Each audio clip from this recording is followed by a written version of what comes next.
Good afternoon or good evening, depending on where you might be. My name is Kevin Michael Grace, and this is the KMG show for Friday, January the 28th, 2022. Well, COVID free Thursday is over, obviously. So it's back to the salt mines. This is a very important story, particularly with regard to my country of Canada, because the narrative is still that the jabs work. Well, one and two, maybe not so much, but you got to get three. Got to get three. Well, why? What happens when you get three? And another question is human physiology the same all over? Pretty much. When it comes to, I don't know, vaccines, say. Is the physiology of people living in Israel significantly different from that of people living in Canada? No, I don't think so. And we're going to find out soon enough. We're already finding out, but of course, the media is suppressing this information. This is a post by Alex Berenson at his Substack. And of course, Berenson is the author of Pandemia, which came out, a month or so ago. Highly recommended. Israel is overrun with COVID. The vaccines have failed. The experiment must stop. Israel has always been the most important country to judge the mRNA COVID vaccines. Why? It has nearly total adult vaccine coverage. Efforts to blame the unvaccinated for whatever is happening won't hold. Israel has good data, far more complete and up-to-date than American figures, and it vaccinates quickly. So whatever impact the vaccines are having rolls through the population and the data quickly. But most of all, Israel matters because Israel was first. It was mass vaccinated with Pfizer's mRNA first, and it boosted first. And human biology is the same everywhere. So what happens in Israel happens in all the other mRNA countries eventually. As the chief scientific officer of Pfizer said in September, Israel is a sort of laboratory for the vaccines. Here's how the Israeli experiment is going. And then he has a chart which tracks serious COVID cases, basically intensive care hospitalizations in Israel from early 2020, the beginning of the epidemic. And we see like this, and then like this. And so the United States has 36 times as many people as Israel, so 1,000 ICU patients translates into 36,000. Israel also has a relatively young population, meaning COVID will be less severe overall than in the U.S. The chart shows 5 distinct COVID spikes. The first 2 are in 2020 in the pre-vaccine era. The third spike, the middle one, is the largest so far. It took place from December 2020 through February 2021, just as mass vaccinations of the elderly began. As I wrote at the time on Twitter, that link probably wasn't a coincidence. Countries near Israel that were not vaccinating didn't have spikes as severe. Britain, the second major country to start mass vaccinations, did. Later work has shown a marked rise in infections just after the first mRNA dose, probably because the vaccine temporarily reduces overall immunity to infection.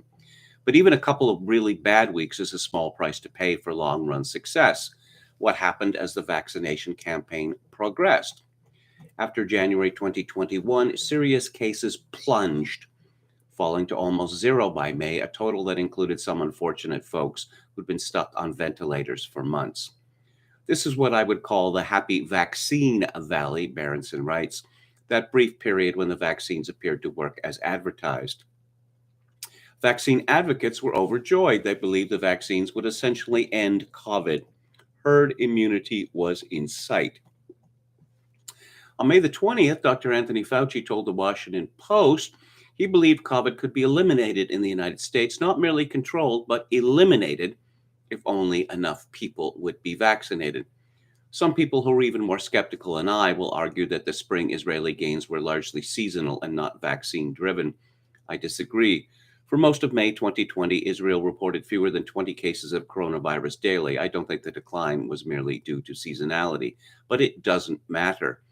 The tragedy of the mRNA vaccines is not that they don't work at all. They do, for a couple of months, 4 or 5 at most. And last spring, they gave the people who believed in them a glimpse of a world without COVID, a world in which dedicated researchers had destroyed drug industry skeptics like me Alex Berenson, and thrown the conspiracy theorists back in the basement. Pfizer's triumphant motto, science will win. Pfizer was wrong. Science didn't win, biology won. Our immune systems cleared out the anti-spike protein antibodies that the mRNA vaccines had forced them to make, and the vaccines did not produce the same long-term immunological improvements that natural infection and recovery from COVID cause. Once the antibodies disappeared, the protection did too. By July, new infections in Israel were soaring. By August, serious cases were soaring too. The majority of the sick had been fully vaccinated, 60% as of mid-August. Yes, the unvaccinated still had a higher risk of becoming severely ill, but as I've written over and over, comparing death rates in unvaccinated elderly people in highly vaccinated countries to rates in the much larger group of vaccinated people is misleading. Many unvaccinated elderly people have not been vaccinated because they are too frail to tolerate a vaccine, and thus they are at high risk from COVID or any illness. The overall population numbers are what matter, Israeli health experts knew. This is a very clear warning sign to the rest of the world, one told Science magazine August 15th. At this point, public health authorities and governments in Israel and everywhere had a choice. They could admit that the mRNA vaccines were failing, that their protection was dropping and would continue to drop, and that the world would have to live with COVID for the foreseeable future. Or they could double down and offer a third booster shot of mRNA, a dose that had not been given in the large clinical trials in 2020 from Pfizer and Moderna that had led them to authorize use of the vaccines. Very preliminary clinical trial data suggested that a third dose would increase anti-spike protein antibodies temporarily. But no one could know whether it would produce long-term immunity. And the fact that the original two-dose regimen had not done so should have been an enormous warning sign. But political imperatives and an unwillingness to admit error took over. At this point, the story turns dark. Berenson continues, the best possible interpretation of the press for boosters is that the vaccine advocates chose to believe in the vaccines in the absence of any long-term safety or efficacy data on a third dose. But faith is not science. And by plenty of experts, including two of the Food and Drug Administration's top vaccine regulators, openly questioned the plans to offer a third dose widely. No matter. On September the 2nd, Fauci said at a White House briefing that he expected 3 doses would do the job where 2 had not. I must say, from my own experience as an immunologist, I would not at all be surprised that the adequate full regimen for vaccination will likely be 3 doses, Fauci said. We have good reason to believe that that only will not be a strong response, but that it will actually be durable.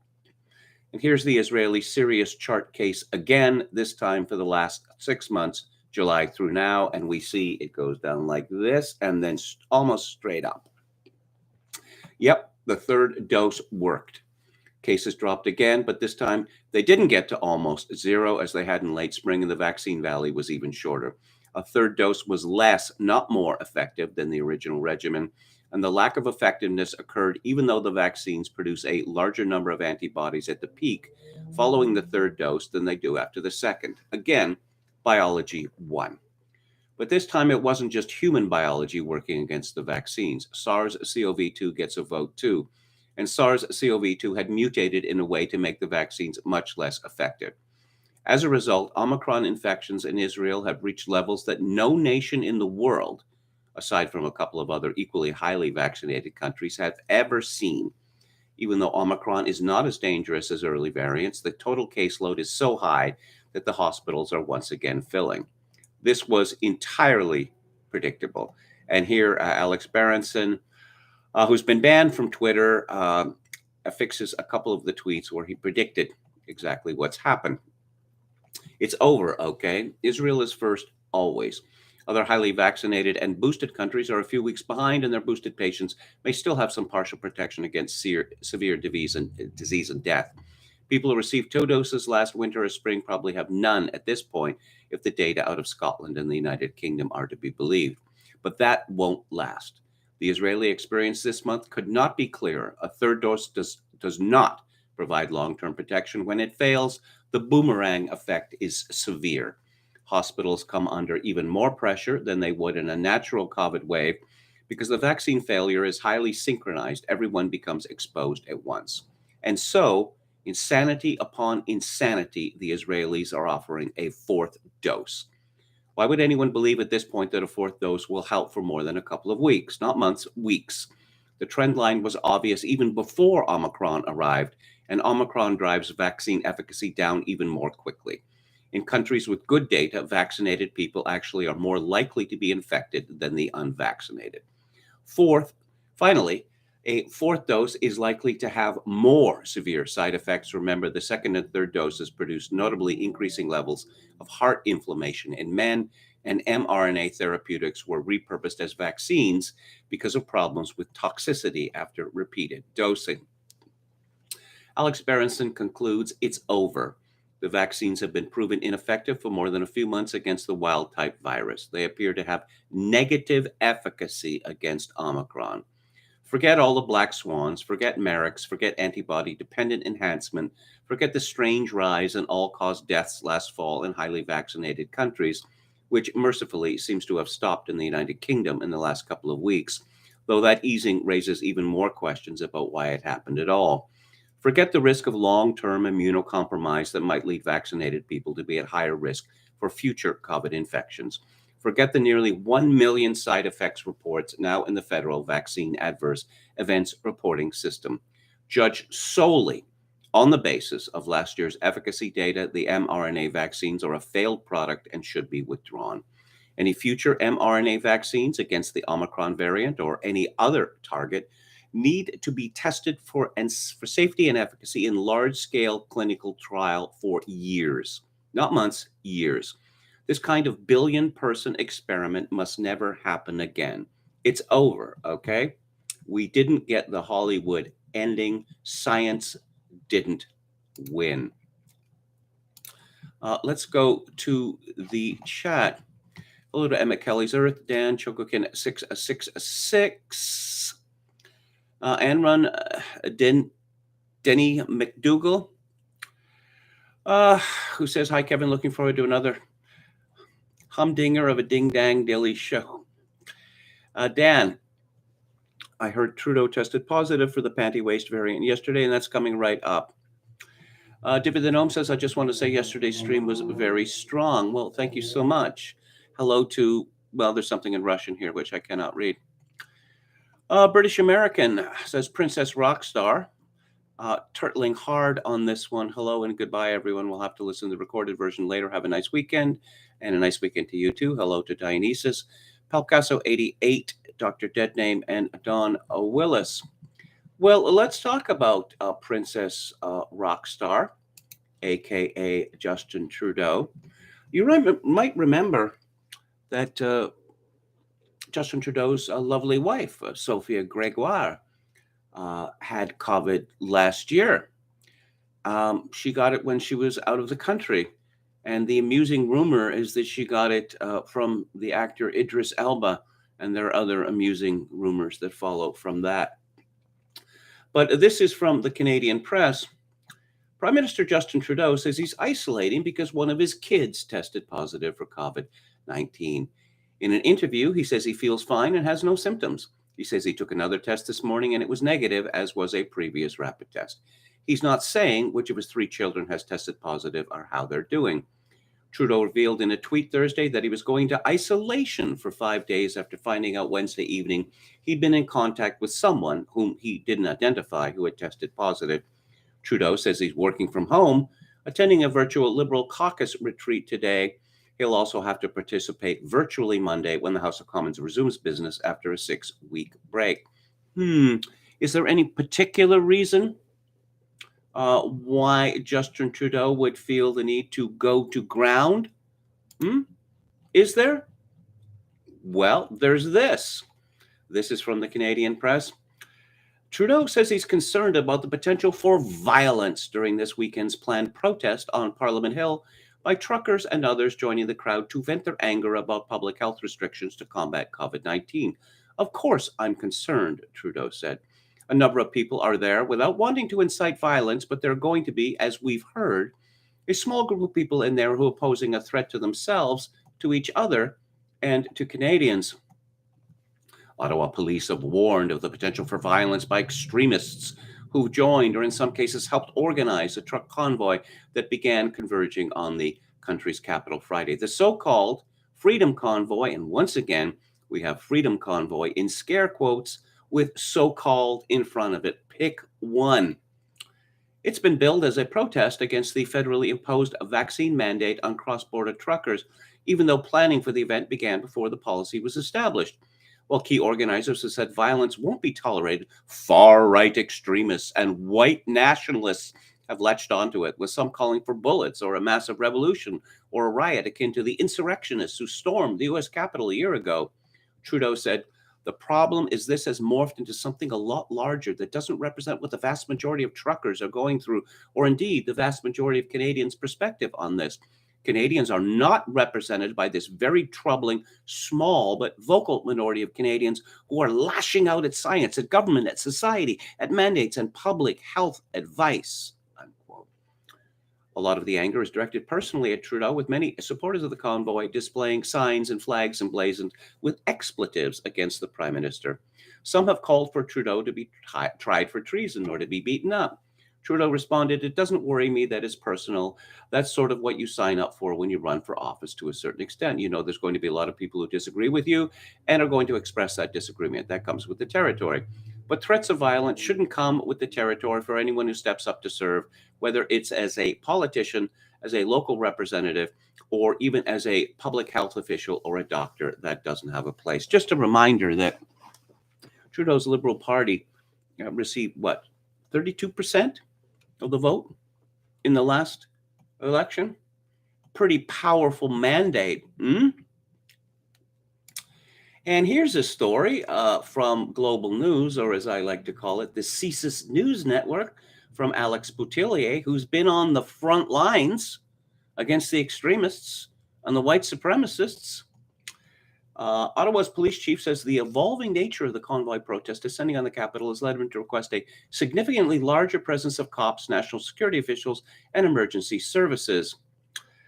The organizers, according to Ottawa Police Chief Peter Stoley, have advised us that this will be a peaceful demonstration. They have confirmed that there will be a large number of trucks and participants, so that the main planned demonstrations will take place on Saturday and Sunday. With demonstrations of this scale, there are significant risks to be mitigated, but that we cannot fully eliminate. Sources tell Global News that federal national security officials have held multiple briefings with local law enforcement officials ahead of Saturday's planned demonstrations, which are expected to include well-known white supremacist and far-right personalities. Ooh, of course, to Global News and Alex Boutillier, anyone to the right of Aaron O'Toole, our wimpy Conservative Party leader, is a far-right extremist. And the laptop class, they are just in an absolute fury in my country.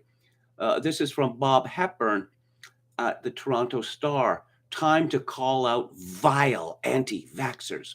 Let's be blunt."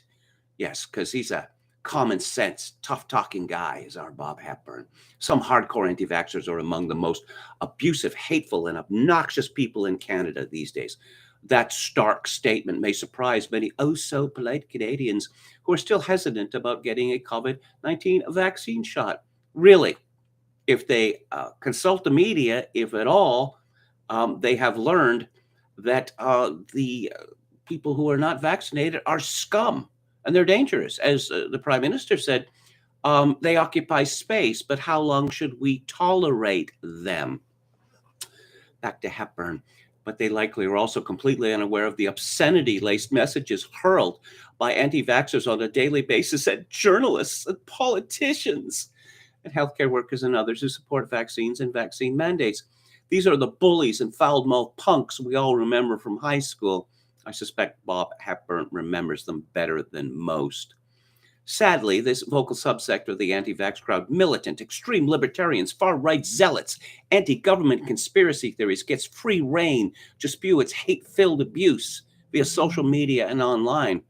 Bob Hepburn gets free rein to spill his hate-filled abuse via the Toronto Star. And of course, that's the norm in my country.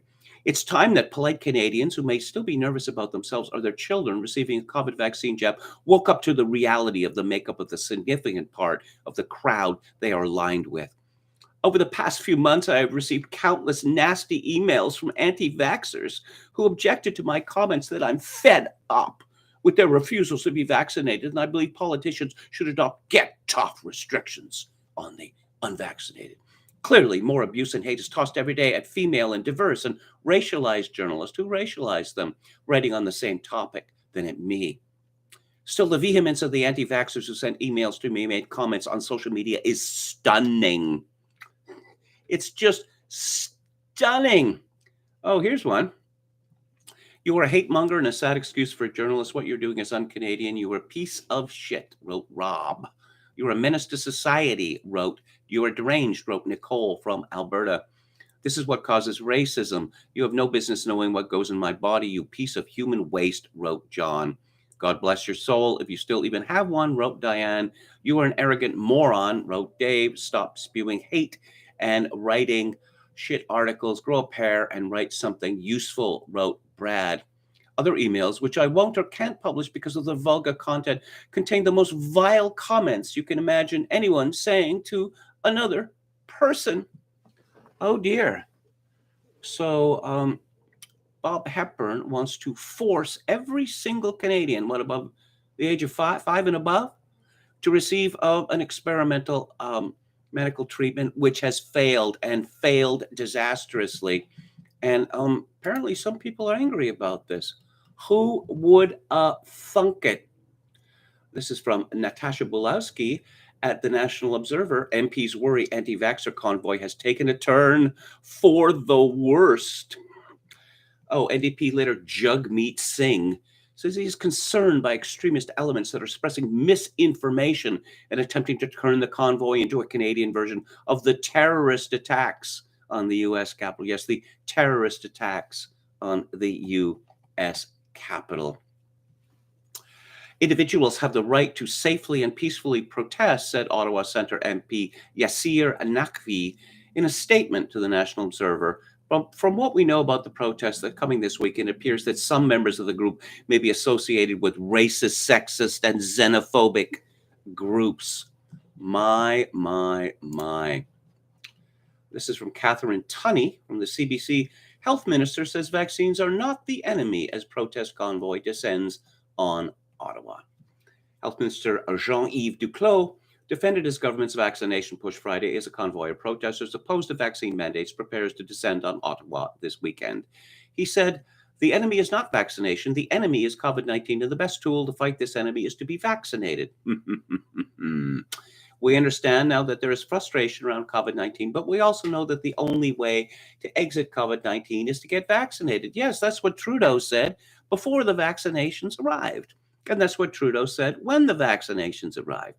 That's what he said before the first dose, before the second dose, and before the third dose. And the curve hasn't been flattened. In fact, it's just going like this. But that in no way should impair confidence in vaccine efficacy. Oh, this is from Jason Warwick of CBC News. Illogical for truck convoy to claim freedoms threatened by vaccine mandates, say experts. Truckers already submit to a host of mandatory government safety regulations, from health checks to electronic monitoring of their movements.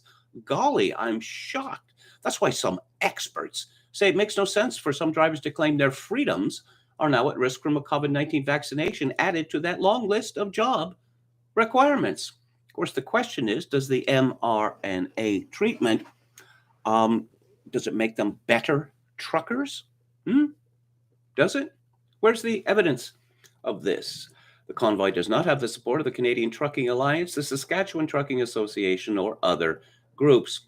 The convoy is getting attention because the trucks are so large, but it appears to represent only a small minority of Canada's 300,000 long-haul drivers, said Alexander Crizzle, an associate professor and director of the Driving Research and Simulation Laboratory at the University of Saskatchewan. Vaccination should be just seen as one more thing for drivers. Safety measures don't work unless they're mandatory. All the research proves that. What does this have to do with driving a truck. And does the mRNA treatment, has it been proved to work? No. Grisel said it would be unthinkable to declare brake inspections, load limits, or driver physical exams optional. All of these measures infringe on freedoms, but they are necessary to ensure the safety of drivers and the public. So this clown is actually comparing brake inspections, load limits, and driver physical exams to a willingness to be terrorized into taking a treatment that has failed. Yes. And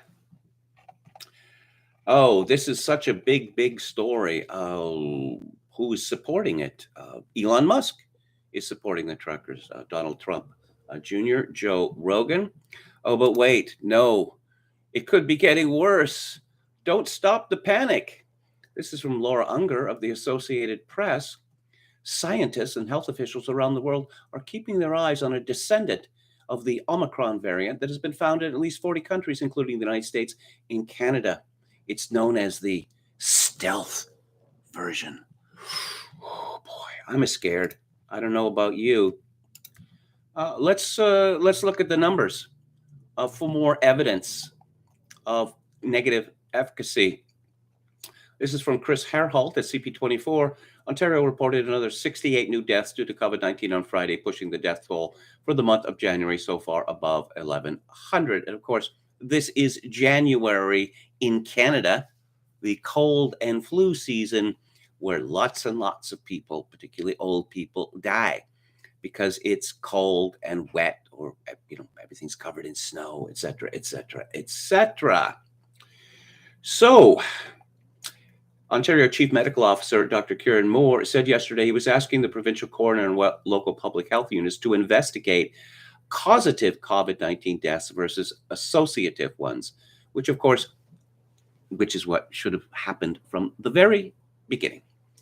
Moore also said it was time for the province to learn to live with the virus, as he announced a number of measures, including an end to contact information collection in restaurants when they reopen. Infectious disease specialist Dr. Isaac Bogach told CP24 he didn't think Moore's statement meant we are yet in a position to treat COVID-19 as endemic. Given that Dr. Isaac Bogach has been quoted in several sources in the media every single day for months now, I think the fame may have got to his head. There were 5,337 new cases of COVID-19 detected in Ontario on Friday, and the number of new cases continues to fall from a high of a couple of weeks ago, because obviously Ontario is getting close to herd immunity. Of those cases confirmed on Friday, 181 involved people with one dose of a COVID-19 vaccine, 517 other cases unknown vaccination status, 833 involved unvaccinated people, and 3,806 involved people with at least 2 doses of a COVID-19 vaccine. Across all age groups, 84.3% of Ontario residents have at least 1 dose of a COVID-19 vaccine.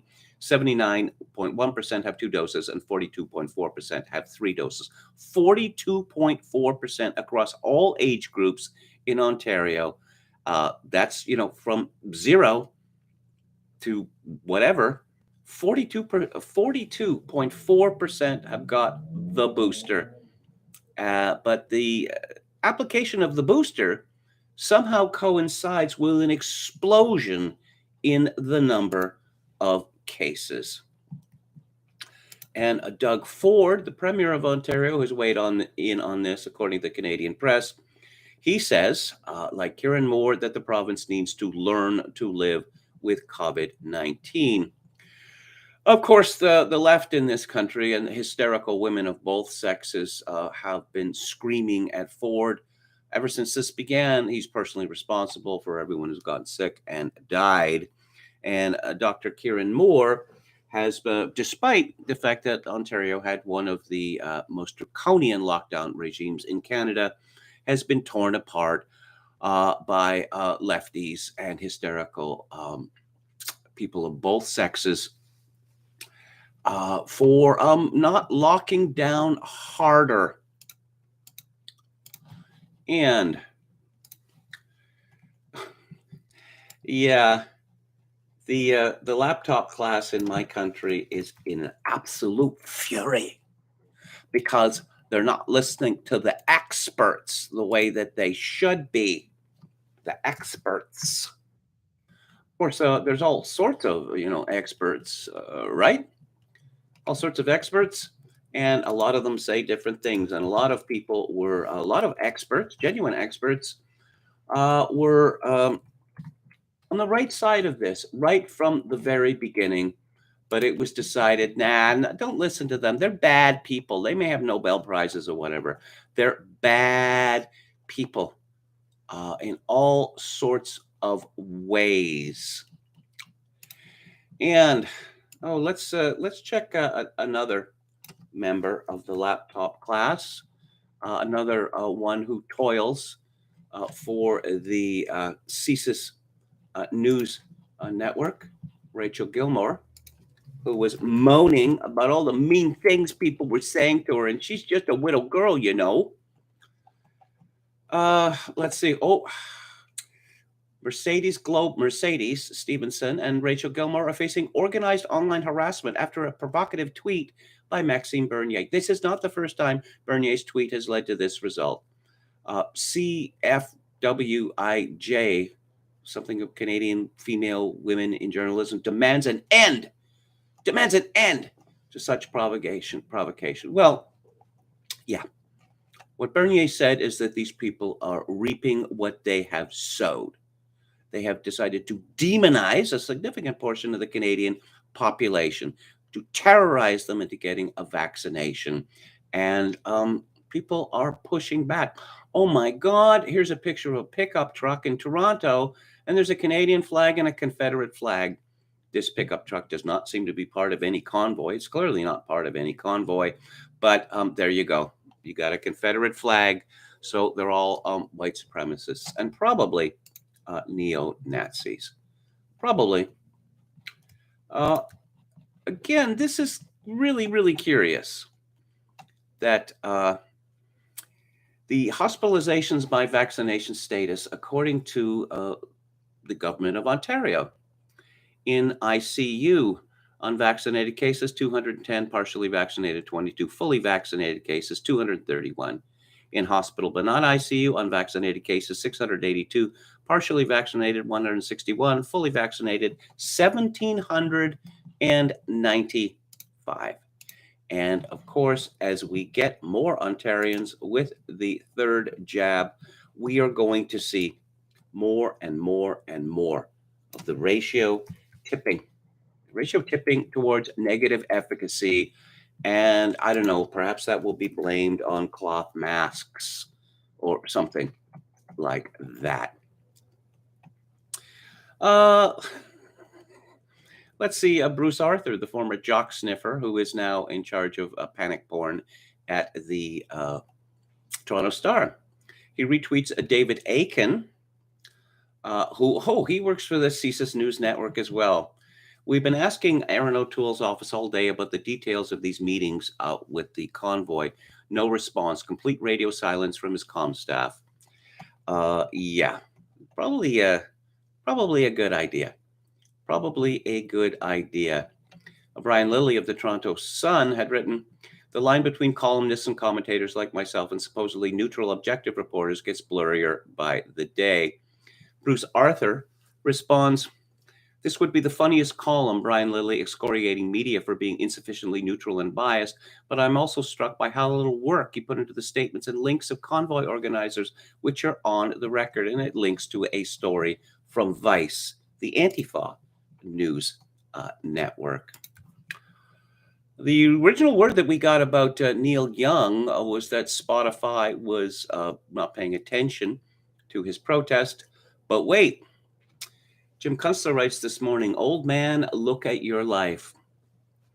It's worth paying attention to just how disordered Mr. Young's thinking is because it summarizes everything that has gone awry on the political left. He is wrong in two ways, one morally and two on the facts of the matter, which is as wrong as you can be. Rock and roller Neil Young's conniption over having to share the Spotify platform with Joe Rogan affords a glimpse into the glutinous mire that is a mind bethinking itself progressive these drear days of American unraveling. For those of you not tuned in, Joe Rogan is a comedian and martial arts maven who runs the most popular podcast in the world, renowned for long-form interviews, 3 hours sometimes, often with high-powered intellectuals.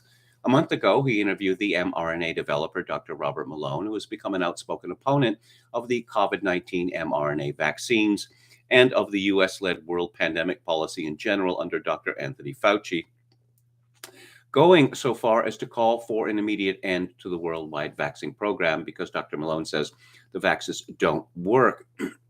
Hearing that, Mr. Young called for Joe Rogan to be canceled for spreading misinformation.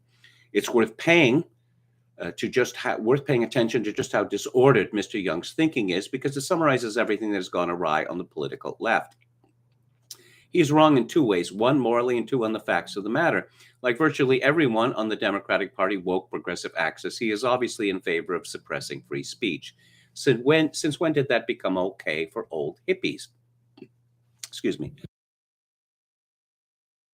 If I remember correctly, because I was there, Kunstler writes, the youth movement of the 1960s was all about freedom to say pretty much anything, except yell fire in a crowded theater, based on the idea that ordinary people were equipped to sort out the truth. During the war in Vietnam, we hippies were especially adverse to the official lying that emanated from the Department of Defense, the FBI, the CIA, and the White House under both Lyndon Johnson and Richard Nixon. We founded so-called alternative newspapers in defiance of the establishment's propaganda. We applauded Daniel Ellsberg's purloined Pentagon Papers, revealing the mendacity of the war effort. Altogether, this activity made it more difficult for the government to prosecute that war and to defend the strategy behind it.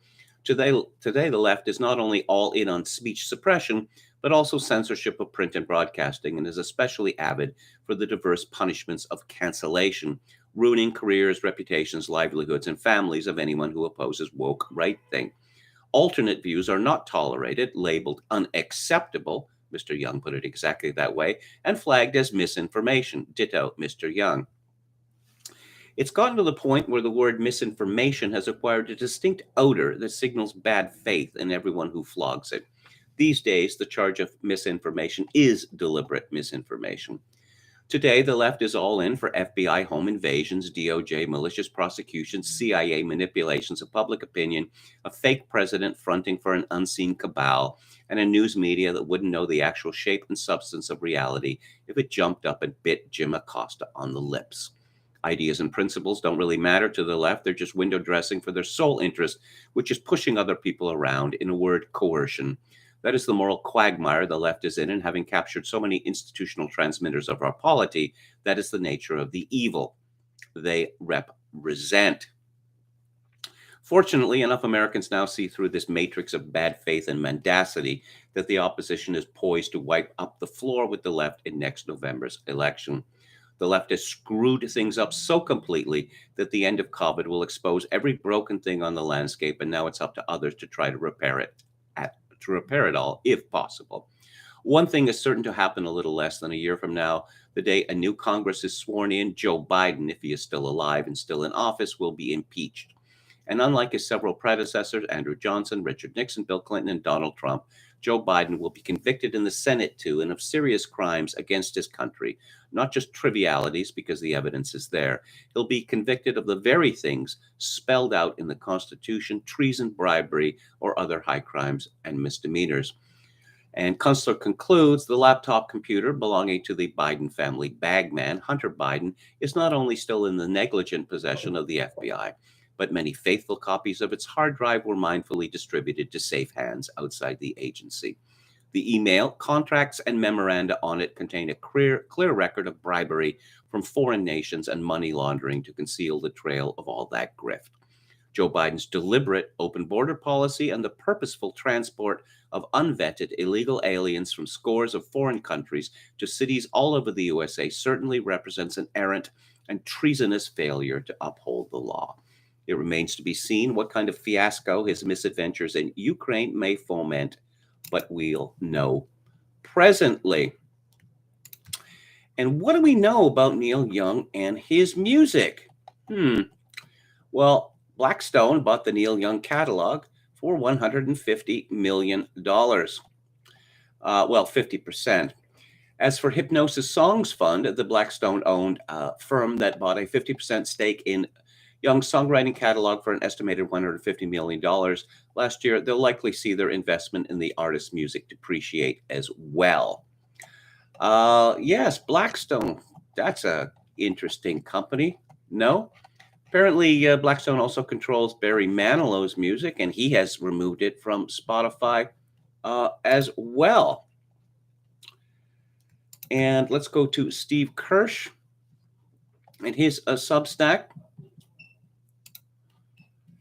A new analysis by Dr. Jessica Rose estimates the number of spontaneous abortions caused by the COVID vaccines. It's over 172,000 to date.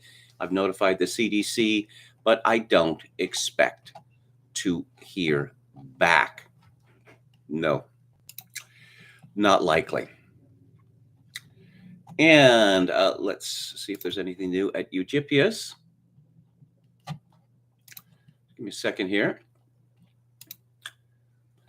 The Center for Countering Digital Hate is dumb. A closer look at the propaganda outfit at the center of the pressure campaign against Substack. Meet Imran Ahmed. He runs an organization called the Center for Countering Digital Hate, which is devoted to complaining that there are people on the internet who have different opinions about things than he does. Because Ahmed has no following, his main tactic is feeding his so-called research to sympathetic media organizations in the hope they'll run his lame, prefabricated stories. In this, Ahmed and the CCDH are no different from thousands of other political pressure groups that help journalists coordinate activist reporting. Ahmed has spent the last few months peddling hit pieces on people he calls anti-vaxxers. And yesterday he got Dan Milmo, the Guardian's dim global technology editor, to recycle his fears that anti-vaxxers are making at least $2.5 million a year from publishing on Substack, or perhaps as much as $12.5 million. Ahmed actually has no idea. He's just playing with his calculator here.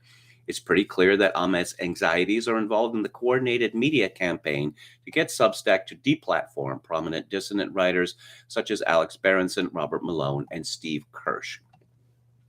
Everything suggests Ahmed started out as an anti-racism campaigner before Corona fried his brain. Now his main thing is screeching about vaccines. This has precious little to do with hate, so Ahmed has made a late-stage course correction and decided that his Center for Countering Digital Hate is also a center for countering misinformation.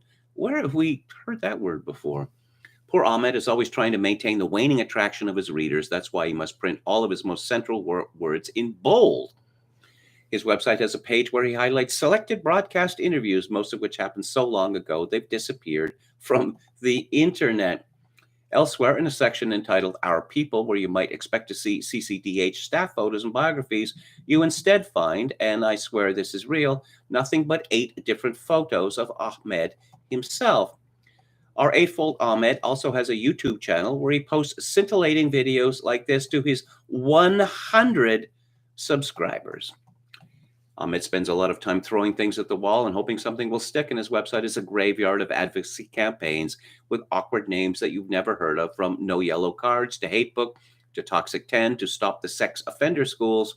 He's forever trying to get people to sign petitions against the limited collection of ideological crimes that left liberals worry about: climate change denialism, vaccination exhaustion, racism, and misogyny.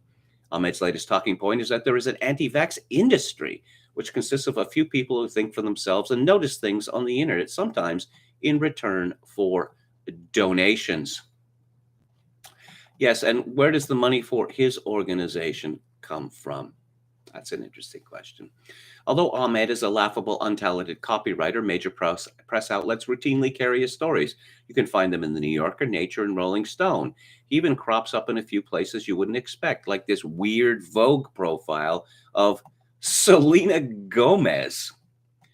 There are larger conclusions to draw from these bizarre paragraphs wherein Ahmed confesses to ventriloquizing shallow celebrities to yell at Silicon Valley executives for allowing political dissidents on their websites, but I will leave those to you.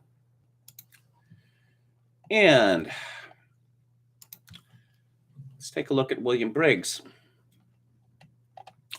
And according to CDC, no, that's not the latest. Let's see the latest here. Experts trust them. Discover corona-due misinformation causes depressive symptoms. And he discusses this wonderful new peer-reviewed paper in the Journal of American Medical Association by Roy Perlis and a chunk of others, association of major depressive symptoms with endorsement of COVID-19 vaccine misinformation among U.S. adults. You can see where this is going. The more corona doom misinformation there is, the more depressive symptoms there are. The more depressive symptoms there are, the more depression. And the more depression there is, the more happy pills are prescribed. Be like your Congress creature. Invest in Pfizer.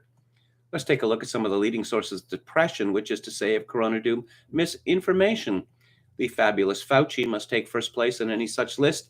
In early 2020, before his celebrity metastasized and he became a shameless camera whore, he spoke a truth in a TV broadcast. Masks don't work, he said, and won't stop corona doom or any respiratory disease. Wear one if it makes you happy, but don't count it out. After the panic took firm grip on the nation's estrogenically shriveled testicles, he began lying about masks. He insisted they worked. Where to, he said, which he never did when the camera was off. He was far from the only expert pumping mask misinformation. Indeed, it's difficult to think of a credentialed expert who did not. That is a depressing thought. If you spend a lot of time on Twitter, as I do, in an attempt to gauge the mindset of the laptop class and the aspirants, there is a great deal of depression. And it seems to me that depression, at least as I've seen it expressed on Twitter, is highly correlated to corona doom panic. Highly correlated. But no, it's the anti-vaxxers, it's the skeptics who are responsible for this, which makes no sense.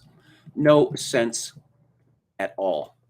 You got a bunch of people who are terrified to go out, who are medicating themselves with pills and with booze and spending far too much time with their cats and binge watching, Netflix shows, which let them know, and Amazon shows that let them know that the United States is a hotbed of, racism, misogyny, homophobia, Islamophobia, etc., etc.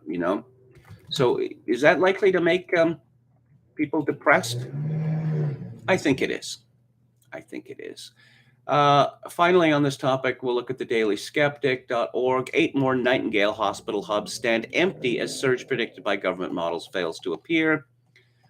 We've already touched on this. Israeli COVID ICU admissions hit record level despite high vaccination rates and early booster campaign. Latest mortality figures suggest that vaccine effectiveness has been overestimated.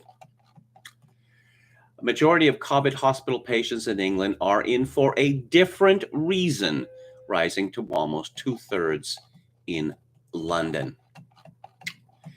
And so let's go to the chat before I talk about antinatalism. And here we go. There we are. Hello to Toga. I don't know what that is.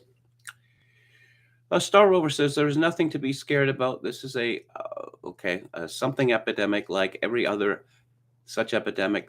That was epidemiologist Knut Wittkowski, a PhD assessment of COVID in March 2020, deleted by YouTube.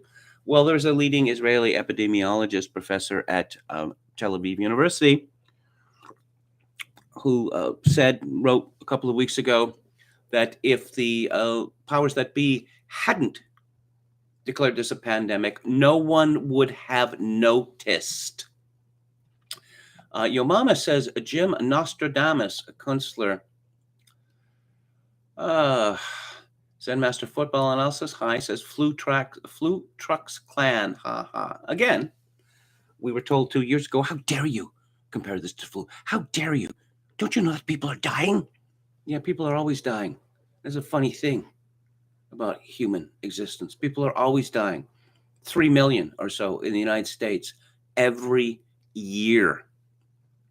But 2 years later, oh, we're going to call it the Flu Trucks Clan. Get it?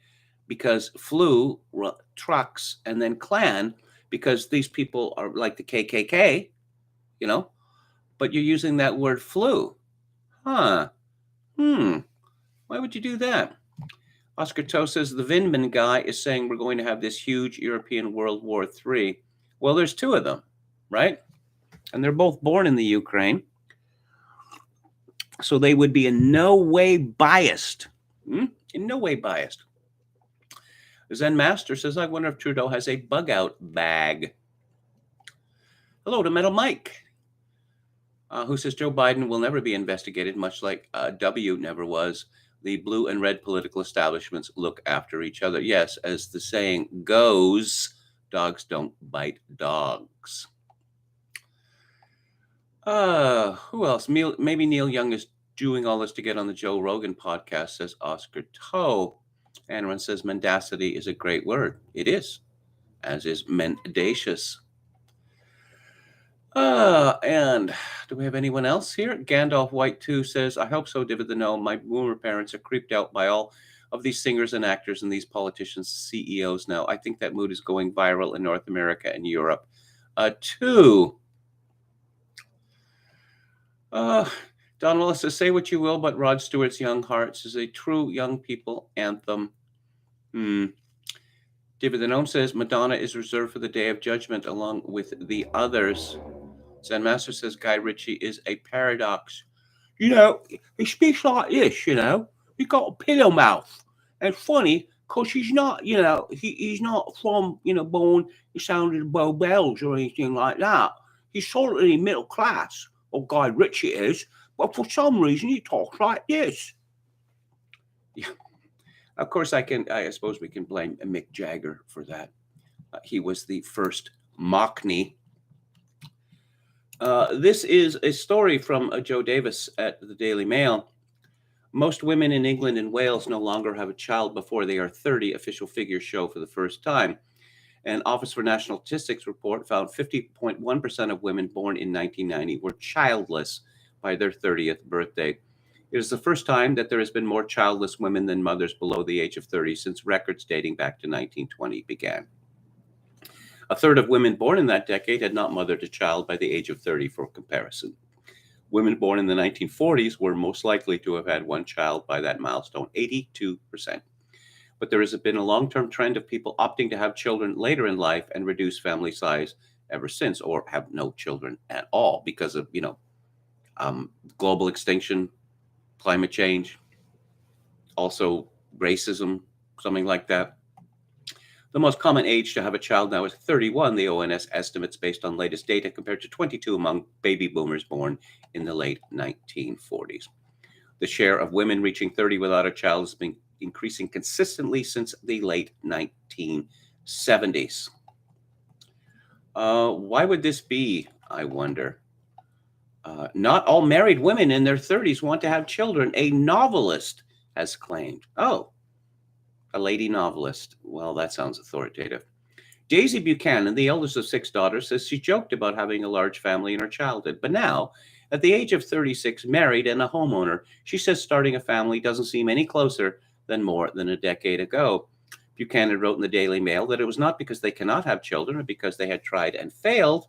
Instead, she and her husband had taken the decision because neither of them wanted to have a baby. She wrote, we have just both independently and jointly realized that we don't need a child for our family to feel complete. It's a family, is it, without children? How does that work? We don't need a child to be happy. And frankly, we're nervous about the kind of world we'd be bringing a baby into. Yeah, maybe your mother and father were nervous about that world too. Ever think of that, Daisy? She added, I believe motherhood ought to be available to everyone who desires it. Well, that's mighty big of you, Daisy Buchanan. But I also believe we need to tell women that if they don't desire it, that's just fine too. Well, she speaks for a lot of women and men who have come to the conclusion, and of course the media has been beating drums for more than half a century, that the purpose of sex is primarily recreational. It's fun. That's why sexual intercourse exists.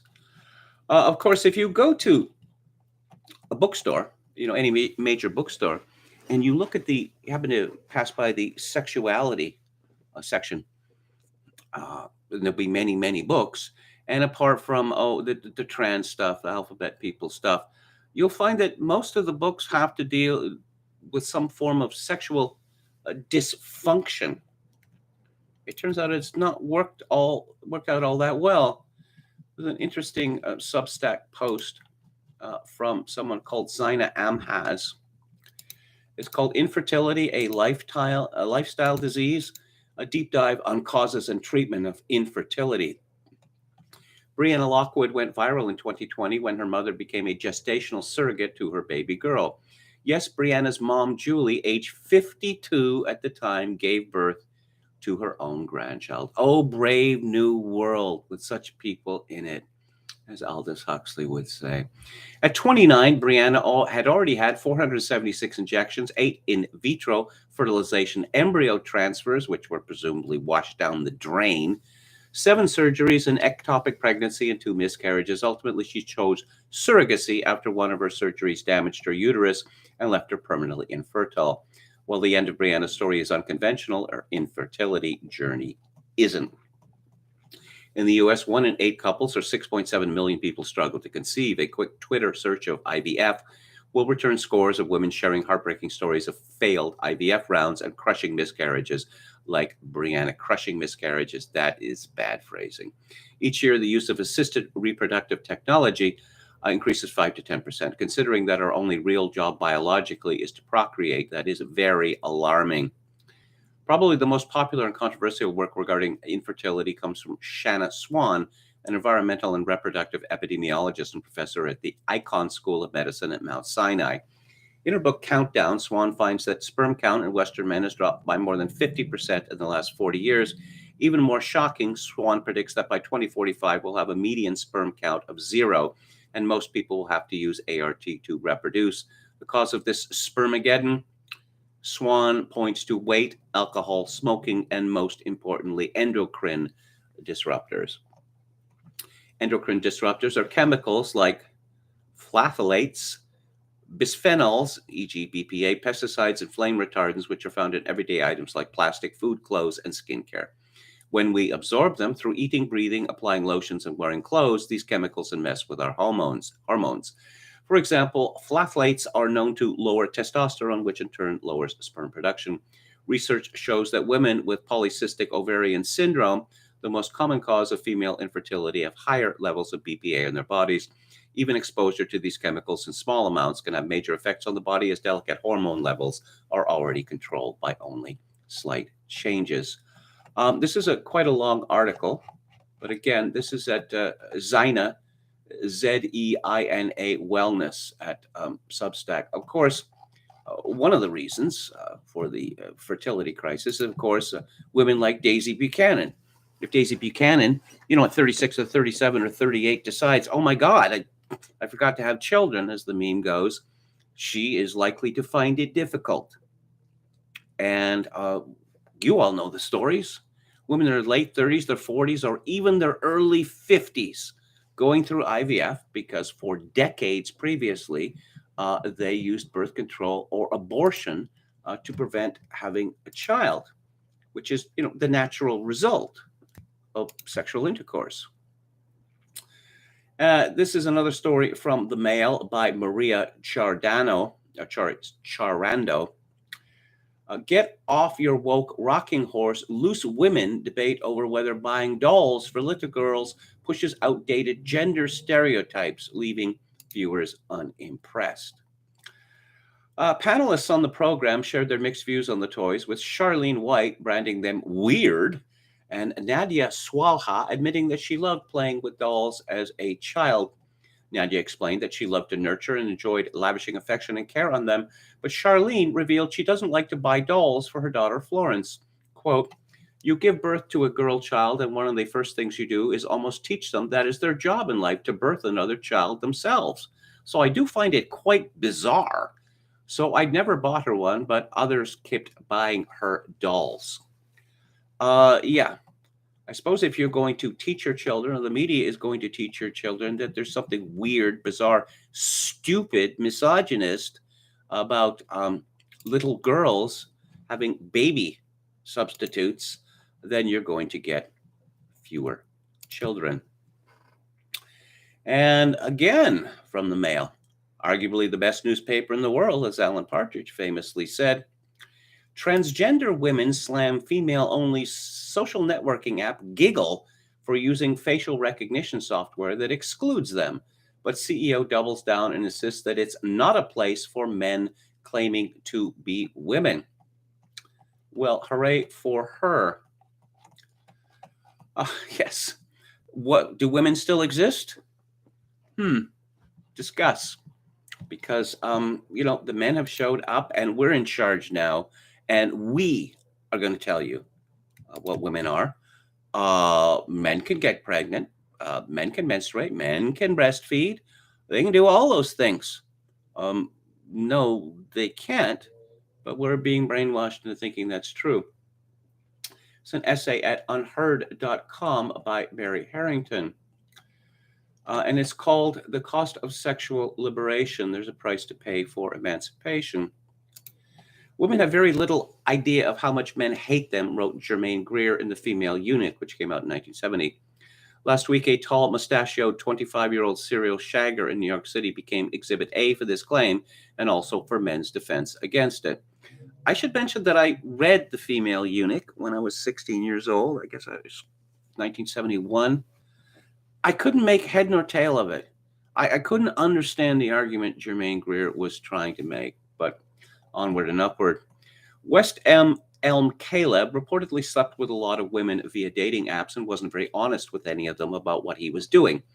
Then some of his dates compared notes via TikTok, and the result caused so much arguing it was even reported in India. Why all the noise about some 2-bit Lothario in a city a long way away? Well, in one sense, this is as old as humans. The ongoing resonance of mythic figures such as Helen of Troy show we've been quarreling about men, women, and sex for a very long time. But the contours of the argument are also uniquely modern. It concerns a dream of hedonistic freedom that blossomed in the mid-20th century and that Greer herself helped to articulate. And it also captures the way that that dream has soured in the hyper-mediated 21st century world. In The Female Eunuch, Greer argued that men have, since time immemorial, stuffed women into a domestic role in which we're treated variously as drudge and sex object. In Greer's inimitably pithy terms, quote, a receptacle into which he has emptied his sperm, a kind of human spittoon, unquote. I wonder, I'm just going to search this. Just indulge me here for a minute, because I'm wondering whether Germaine Greer ever had any children. I'll just look this up on Wiki here. And let's go to, personal life? Is there a personal life section here for Germaine Greer? I don't know. There doesn't seem to be any evidence, at least thereby, that Germaine Greer has any children. No, I don't think she does. So, of course, if you're going to consider sex as clearly, just recreational, then I suppose motherhood is just going to seem weird and bizarre and a form of imprisonment. Harrington continues, in turn, she thought women have internalized a stunted image of our own desires. While our bodies are different, supposedly immutable differences in our inner lives are really imposed by stereotype. And this stereotype serves to castrate women, replacing a fully engaged and emancipated female energy with a weak and artificial femininity. Greer argued that women should abandon this self-imposed prison. Instead, we should pursue revolution, meaning the, quote, freedom to be a person with the dignity, integrity, nobility, passion, pride that constitute personhood, unquote. 5 decades later, how is Greer's vision working out? Well, the Anglosphere rejection of suburban domesticity and motherhood is now advanced. The average age of marriage has been rising steadily since the 70s, while the total number of marriages has declined steadily. Over the same period, birth rates in the US and UK have fallen steadily and are currently at their lowest ever level. Greer argued, quote, childbearing was never intended by biology as a compensation for neglecting all other forms of fulfillment and achievement, unquote. That statement is so deranged. It's me talking here. I really don't know what to make of it. And now that women have more choices, claims feminist Jill Filipovic, we're voting with our feet or perhaps wombs. So Greer's vision of swapping compulsory domesticity for greater female choice, self-realization, and empowerment has been realized, at least for some. But how far did she really swim against the tide in setting this out? When the female eunuch rocketed Greer to international fame, the Anglosphere had already seen a decade of counterculture, centered on the rejection of tradition and the pursuit of freedom and desire. And one crucial text for this was Jack Kerouac's On the Road, a book that, like The Female Eunuch, celebrated the freewheeling pursuit of passion over the humdrum everyday. In Kerouac's telling, Moriarty is depicted both as a walking disaster zone, but also an ecstatic, spiritual figure. Far from being abusive, his womanizing seems emanated by an intense desire to drink deeply from the cup of life, love, and desire. Kerouac celebrated Moriarty's unthinking and often callous spontaneity as a kind of saintliness. Greer's innovation was to lay claim on women's behalf to a countercultural movement whose main characters had hitherto been mostly male. For her vision of revolution also involved women becoming more Dean Moriarty-like. Women, she claimed, are not by nature monogamous. Rather, we should be deliberately promiscuous, reject domesticity as, quote, an attitude of impotence and hatred masquerading as tranquility and love, unquote, and again, frequently like Dean Moriarty, run away. But footloose emancipation on the Greer and Kerouac model has not been cost-free. Greer, the libertarian, argued that what gets called rape is mostly just bad sex and shouldn't be severely punished. But the angry and aggrieved women of the Me Too era seemed far from her breezy confidence that bad sex should simply be shrugged off, especially where it feels coercive. And we're witnessing a steady reevaluation of past attitudes to sexual liberation, too. It turned out in practice that no sooner was sex liberated from reproduction than it was reordered to commerce in enterprises such as the Playboy pornographic empire. Despite Greer's disapproval of this development, Playboy was for decades a byword for egalitarian, libertine, and commercialized sexual empowerment. Now, a recent documentary has compiled allegations of abuse and even bestiality by dozens of the playmates Hugh Hefner brought to live in his mansion. It turns out that the brave new world of free agency and personal responsibility can mesh uncomfortably with real-world imbalances, whether of power, money, or beauty. Meanwhile, the female sexual emancipation Greer pursued has delivered a bonanza for every live-in-the-moment modern-day Dean Moriarty with the looks to enjoy it. In the world of online dating, sex is even more abundant than it was for Dean Moriarty. One 20-something friend tells me that photogenic male friends find female attention so abundant that some are quite sick of the attention. But not everyone lucks out. Among those neither married nor possessing the charms to game online dating, sexual access may be difficult to come by. Among these, involuntarily celibate or incel men, this uneven erotic liberation has spurred a boiling rage, much of which is directed against women. Over on the other side, too, it's the other team's fault. Every woman exploited in a Me Too situation or running afoul of some other sexual asymmetry points the finger at patriarchy, i.e. men, for her distress. But the common factor in both cases is a culture in hock to the libertarianism of Kerouac and Greer. For while this worldview was lionized as freedom, in practice what it delivered was a kind of marketization of the heart that imagines we can love something according to principles of rational choice and utility maximization. Rooted in mid-century liberation, this paradigm powers much of the hostility between the sexes today. Harrington continues, when a man claims we shouldn't empathize with Hefner's bunnies as they were adult women who should have known what they were getting into, that's not misogyny. It's just what it looks like when you apply the market logic of freedom and personal responsibility to sex. The same market logic suffuses the manosphere fixation on sexual market value and concludes that West M. Elm Caleb did nothing wrong. For in market terms, we're all independent, rational adults. Why shouldn't a man treat women as human spittoons should they make themselves available in this capacity? On the other side of the ledger, we find the same mindset in the women who share first date evaluation spreadsheets with their friends, in the supposedly feminist claim that sex work is work, or in the bleak assertion that all men cheat, so you might as well hold out for a rich cheater, or the claim that men's loneliness is men's fault, for male loneliness is caused only by, quote, a surplus of high-value women and a surplus of low-value men, unquote. Instead of questioning sexual market liberalism, all we're offered to make sense of this mess is a schizophrenic feminism wholly enthralled to the same fixation on autonomy, but only for women.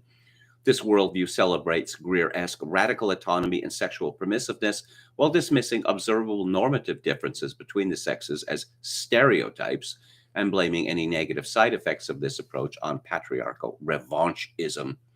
Beneath this officially sanctioned surface, meanwhile, lurks an increasingly embittered male resentment that reacts with gleeful schadenfreude whenever a woman acknowledges that there can be trade-offs between female empowerment and motherhood.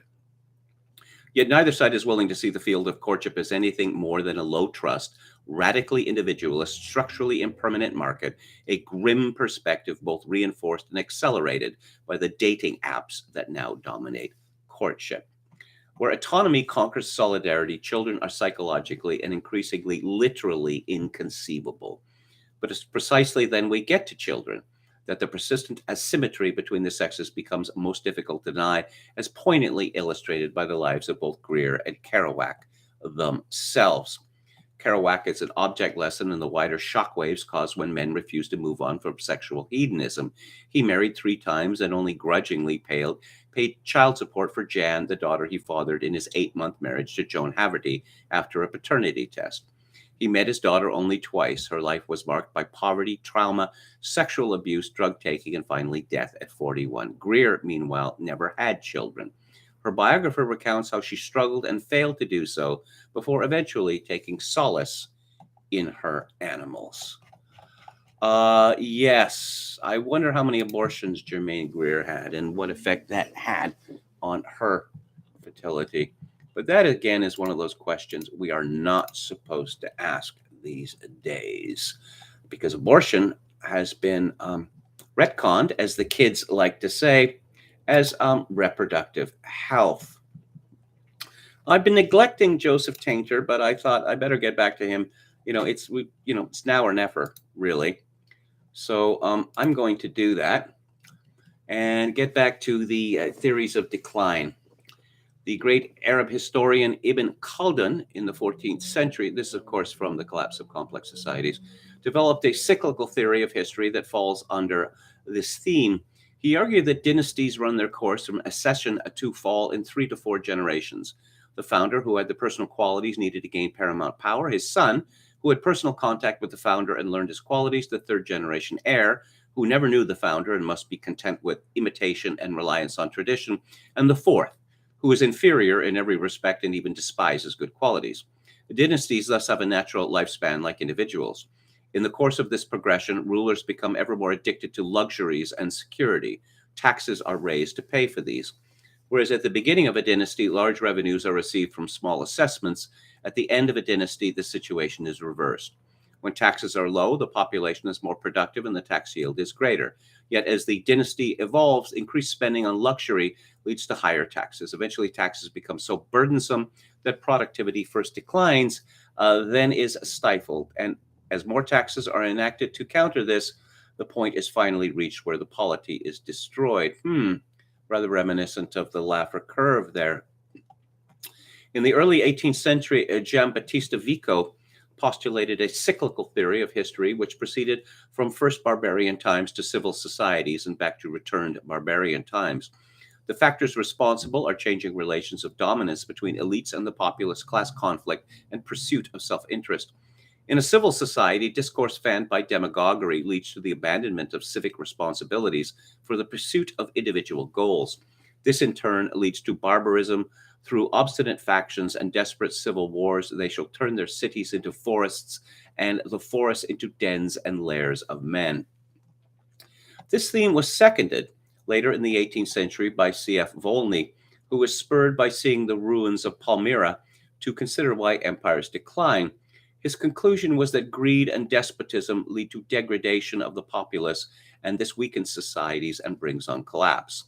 In ancient states, as a result of greed and class conflict, quote, a holy indolence spread over the political world. The fields were deserted, empires depopulated, monuments neglected, and deserts multiplied. Ignorance, superstition, and fanaticism combining their operations overwhelmed the earth with devastation and ruin, unquote. Volney's concerns were not solely for the disasters of antiquity, but also for the possibility that a similar fate might befall his own world. Quote, "Who knows if on the banks of the Seine, the Thames, or the Zuyder Zee, some traveler like myself shall not one day sit on their silent ruins and weep in solitude over the ashes of their inhabitants and the memory of their greatness," unquote. In more recent times, Casson suggested the civilization in his day had already collapsed and that the responsible factor was increased factional conflict.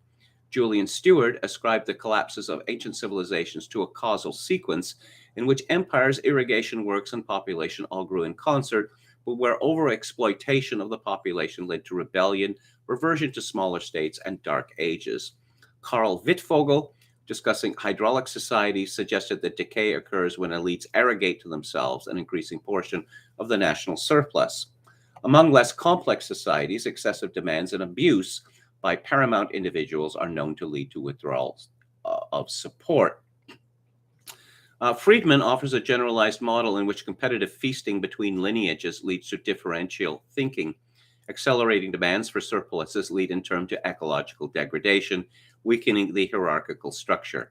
Friedman's model has been applied by Pearson to account for cyclical collapses in the Iron Age of Jutland and for the Anglo-Saxon migration to Britain. Irwin suggests that civilizations gain stamina according to how widely they diffuse operational responsibility. The Indus civilization concentrated power in a few and crumbled. Clayson and Skalnick argue that in the evolution of early states, a point is reached where the state organization becomes an instrument in the hands of members of a landed class which has monopolistic control over the means of production. At this point, which marks the end of the early state, it may no longer be possible to prevent fission. Haas suggests that investment in police forces for social control is costly and destabilizes a regime. Service implicates quarrels between levels of a hierarchy as leading to centrifugal tendencies. Political scientists have made similar points, most especially through the major works of Eisenstadt. He notes that the major differences and difficulties in empires have tended to be A, pressure on resources caused by the extravagance of the elites, B, faulty administration in dealing with concrete problems, C, the distribution of power among groups and regions, and 4, crises in relations of rulers and elites or competition between elites. Rulers have often pursued policies favoring immediate fiscal and personal needs to the detriment of long-term economic development and at the cost of depleting or alienating the support population. As resources come to be depleted and peasantry alienated, taxes are often increased and power delegated to local authorities. Feudal systems emerge that undermine central authority. Societies in such conditions are susceptible to collapse. The driving factor throughout is the leadership's pursuit of costly political goals. Manker-Olson's thesis is that in complex societies, special interest groups promote their own welfare above that of the state. The resulting damage leads to national economic weakness. Yes, special interest groups, rent seekers, who seem to rule the world now. I will have more from Tainter and the Collapse of Complex Societies on Monday. So, cats, don't you just love them? I'm quite fond of cats. I know that not all people love cats. I know that a lot of people actually hate cats. But apparently this is a political issue for some reason. Also dogs, political issue. And the New York Times, which was once a newspaper, here's a tweet from the New York Times. This is verbatim. Willow, the plucky farm cat who interrupted a campaign speech by Joe Biden, has officially joined the first family. A spokesman said Willow is settling into the White House with her favorite toys, treats, and plenty of room to smell and explore. And there's a picture of Willow. And I must say, Willow is a tabby, and tabbies are very handsome cats as a rule, and Willow is no exception. But wait, there's more. There's more. There's a whole story on this from the New York Times. Relax, America. Yeah, relax, America. America has no serious problems now because Joe Biden has a cat. Willow, the White House cat, has arrived. She interrupted a campaign speech. Joe Biden wanted to keep her. Ooh, pretty zany, huh? This is by Katie Rogers. And I don't know, when she was a little girl dreaming of being a reporter, or even when she was at J school, as they like to call it, thought that she would be reduced to writing about a cat. Dateline Washington, the cat has landed. Keep in mind, I'm not making any of this up. After keeping the nation on tenterhooks, since even before taking office, the Biden White House announced Friday that a gray cat named Willow had joined the first family more than a year after the plucky farm feline from Pennsylvania caught the eye of the First Lady, Jill Biden, while she was on the stump for her husband. Michael LaRosa, the First Lady's spokesman, said Willow made quite an impression on Dr. Biden in 2020 when she jumped up on the stage and interrupted her remarks during a campaign stop. Seeing their immediate bond, the owner of the farm knew that Willow belonged with Dr. Biden. And Jill Biden, at FLOTUS, tweeted, "Meet Willow," with 2 hearts and 3 pictures of the handsome tabby. Willow is named after the First Lady's hometown, Willow Grove, Pennsylvania. The cat's arrival was much anticipated after Dr. Biden casually mentioned in a November 2020 interview that she'd love to have a cat in the White House, and later lightheartedly suggested that the animal was waiting in the wings. To feline fans everywhere, this might as well have been a blood oath that a cat would soon be revealed. For more than a year, Jen, not Jennifer, but Jen Psaki, the White House press secretary, was peppered with questions about the administration's cat policy by reporters and other interesting parties. She seemed aware of the stakes behind the cat's public rollout.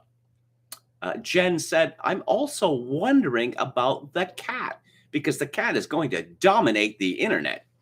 On Wednesday, Willow, a short-haired tabby with jade green eyes, formally moved into the White House, just over a month after the Bidens revealed that they had added Commander, a German Shepherd puppy, to the mix.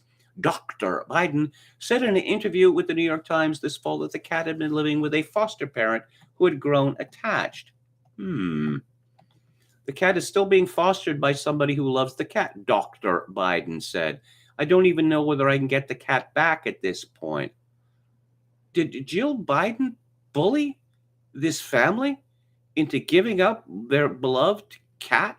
Because that's what it sounds like.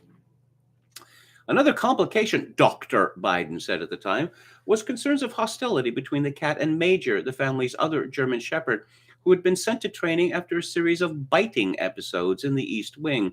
At the time, Mr. LaRosa described it as some additional training to help him adjust to life in the White House. But last month, Major was sent to live in a quieter environment with friends of the family, LaRosa said. A set of photos released by the White House show Willow adapting to her new surroundings, sprawling on a couch and taking in a view of the Washington Monument. Willow is settling into the White House with her favorite toys, treats, and plenty of room to smell and explore. The last feline to live in the White House was India, a black cat who belonged to President George W. Bush and his wife, Laura. Then there was Socks, the black and white resident feline of the Clinton White House. Socks, a bit of a media darling, was the protagonist of an unreleased Super Nintendo game, Socks the Cat Rocks the Hill, and was even photographed in the White House briefing room. Presidential cats go back at least to the Lincoln era, when Abraham Lincoln's Secretary of State, William H. Seward, gave him 2 cats, Tabby and Dixie. Lincoln, historians have said, once remarked that Dixie was smarter than his entire cabinet. Yes, as Shiva Naipaul would say, universal mental retardation. And what does John Nolte at Breitbart have to say about this? Documenting left-wing media bias is no longer productive, but boy, this beauty from the far left New York Times is really something. What we have here is a full-blown piece of kiss-ass propaganda, a stunningly transparent Pravda moment. And if you think the headline is supposed to be ironic, the story itself, a news story, says different. Yes, after keeping the nation on tenterhooks since even before taking office, the cat's arrival was much anticipated. Jen Psaki was peppered with questions about the administration's cat policy. Exploding consumer prices, open borders, record COVID cases and hospitalizations, empty shelves, no jobs. But relax, America. Yep, Democrats sure got it good. Oh, and by the way, this article uses the term doctor to refer to Jill Biden no less than 6 times. Jill Biden is not a doctor. She's barely a doctorate doctor. In fact, Senator Rand Paul actually is a doctor, a renowned surgeon. And guess how many times the New York Times refers to him as a doctor in this story? Zip, zero, nada, none, not once. Instead, he is referred to as Mr. Well, Jill Biden has an ED. And of course, children are our future, or so I'm told. So, maybe that's the reason why. So has World War III started yet? This is from antiwar.com, highly recommended. Ukraine Zelensky slams West for creating panic. Russia says U.S. not taking NATO concerns seriously. Russia, new missile crisis is unavoidable without arms control. U.S. House races massive Ukraine's weapons transfer to the floor. Got to keep the military industrial complex satisfied. Here is a piece from Kiosk, spelled with a Q for some reason, by Marcus Stanley. Blinken's response to Russian NATO demand is frankly disturbing. Calling the territorial integrity of Ukraine a core principle of the U.S. and suggesting entering the alliance is Kiev's right to choose. The territorial integrity. How about the inviolability of the U.S. border? Because that doesn't exist anymore. But since the Ukraine has now apparently replaced Israel as America's greatest ally, no sacrifice is too great. No sacrifice is too great for the Ukraine. Fred Watson wrote at the American Sun a few days ago, the New York Times decided now was the proper time to push our government to get tough on Ukraine. I wrote in April of 21 that Ukraine would be a battlefield. The media megaphones now want it. We need to get serious and beef up the troop deployments to regional NATO members, upwards of 5,000, with the possibility of 10 times that.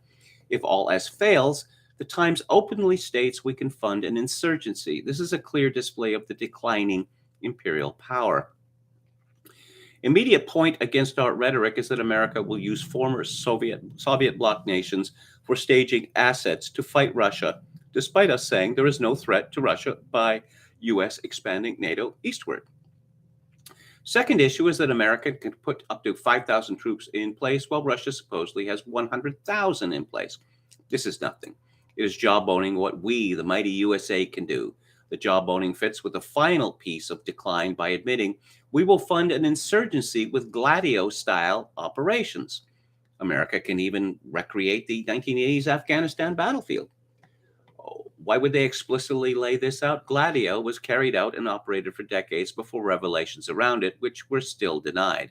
American officials now say what they will do, which destroys any element of surprise and puts the invading force on alert to use coin techniques. Russia effectively destroyed an insurgency in Syria, so their techniques may work on the steppe and urban battlefields.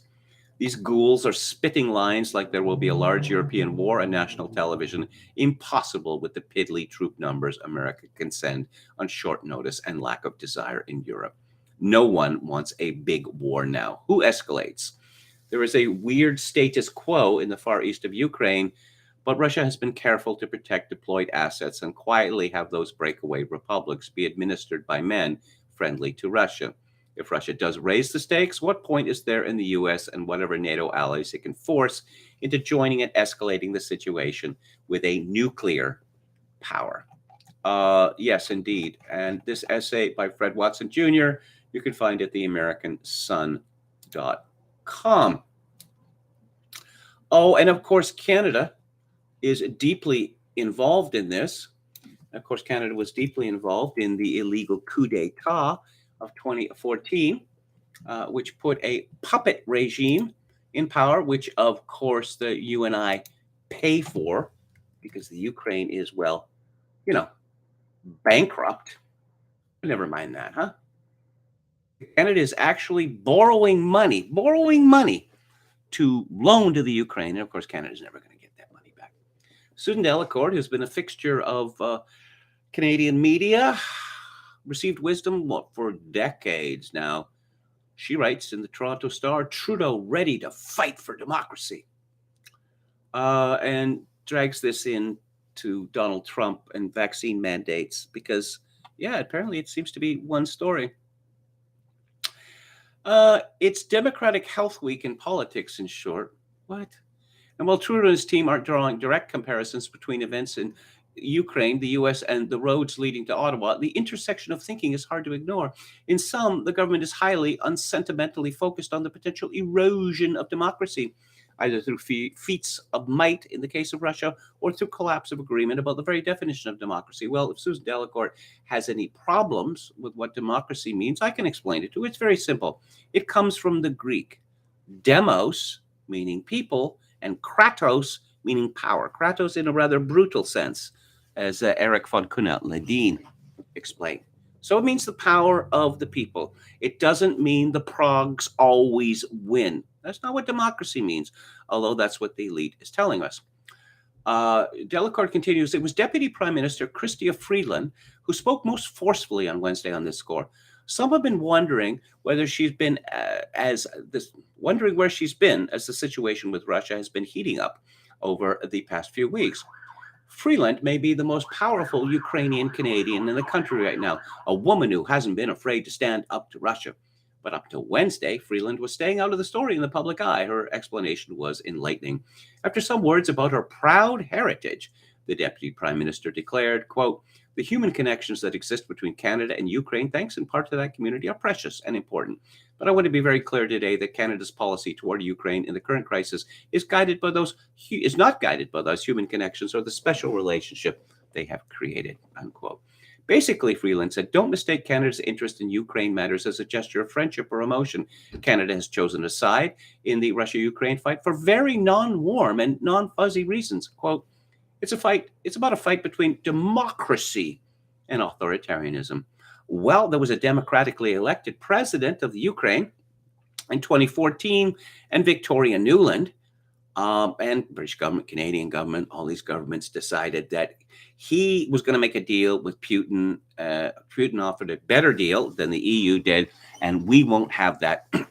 So this fake Maidan color revolution came about, and democracy did not triumph there. But let's talk about Chrystia Friedland, who's a very, very strange woman. Okay. She's written about this is her connection to the Ukraine, her Nazi collaborator grandfather. And he wasn't just any Nazi collaborator. He was so important that as the Germans retreated westward, they kept taking him with them. He ended up the war in the Munich as the United States government protected asset, the Nazi collaborator did. Chrystia Friedland, I don't know whether she glows in the dark, but she gives every indication that she does. Chrystia Friedland's mother co-wrote the Ukrainian Constitution. That's odd, isn't it? Chrystia Friedland and her sister have an apartment in Kiev, the capital of the Ukraine, which is something that, that any Canadian would have, right? So, is Chrystia Friedland actually pushing for war with Russia, which could become a nuclear war because she's still butthurt about the fact that her Nazi collaborator grandfather is, as she sees it, defamed? I don't know. This is Canada, so anything's possible. There's a wonderful essay by Emerald Robinson on her Substack. Dear Never Trumpers, the cruise is over. How a generation of conservative intellectuals finally turned into Democrats.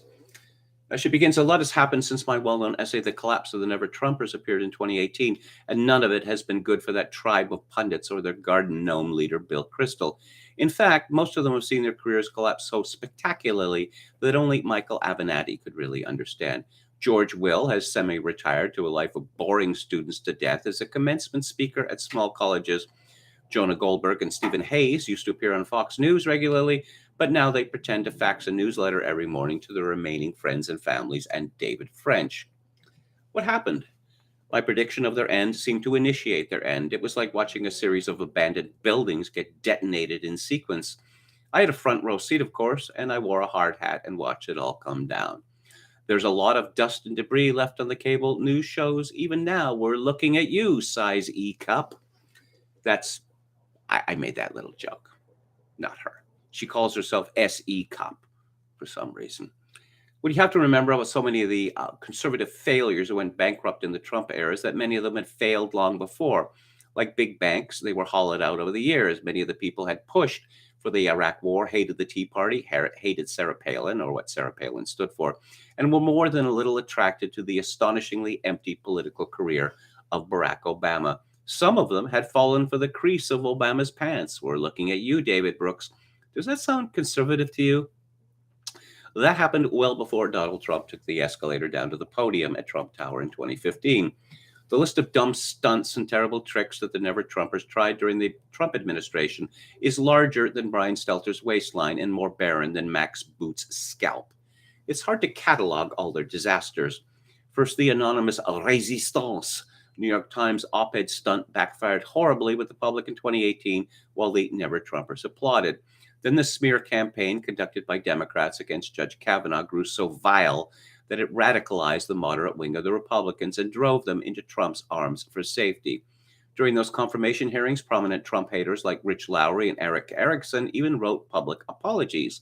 There's nothing quite like hopping on the victory bus after you realize that you can't slash the tires. The Never Trumpers must have suffered an existential crisis during the BLM riots in 2020 when they realized that Donald Trump was the only bulwark left against a mob ready to overthrow the rule of law. Not all of them grasped the irony, of course. Bill Kristol, in particular, disgraced himself permanently with his quip about preferring the unelected deep state to the new duly elected Trump administration. He had also mocked the American working classes from the podium of the American Enterprise Institute and called for them to be replaced by foreigners. Emerald Robinson writes, now my father had been a coal miner his whole life. Was there some cosmic justice in the daughter of a coal miner breaking a story that Crystal's magazine, The Weekly Standard, had been wiped out of existence by its billionaire owner? That's revenge served so cold that it might as well be dry ice. I could not resist reminding the Never Trumpers that what had happened to the Weekly Standard was that the Weekly Standard had wanted for the American working class. This made them all quite upset. David Brooks and John Podhoretz had semi-public breakdowns that were unmanly even by their standards. They did not believe that they should be affected negatively by their own policy beliefs. It never occurred to them while fetishizing the free market from their sinecures that the pink slips might one day arrive for them too. Where did the conservative movement find all these unlovable losers? Before we let them all walk away into oblivion to do podcasts for the Bulwark in their pajamas, we should take the time to conduct a post-mortem autopsy on this faction of failures. Why? Eternal vigilance is not only the price of liberty, but also the price of keeping a gang of morons from claiming to be the intellectual leaders of the GOP ever again. Some of those talentless frauds were vicious too. Do you remember when the Republican strategist Amanda Carpenter called for blackballing Trump supporters? Do you recall when the Washington Post monomaniacal Jennifer Rubin wanted them purged? Both of those ladies probably deserve to wear nasty women t-shirts to the end of their days.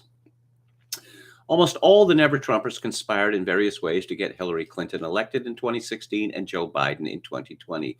That's a lot of treachery for the sake of seeing Bill Kristol on a fundraising cruise in his Speedo.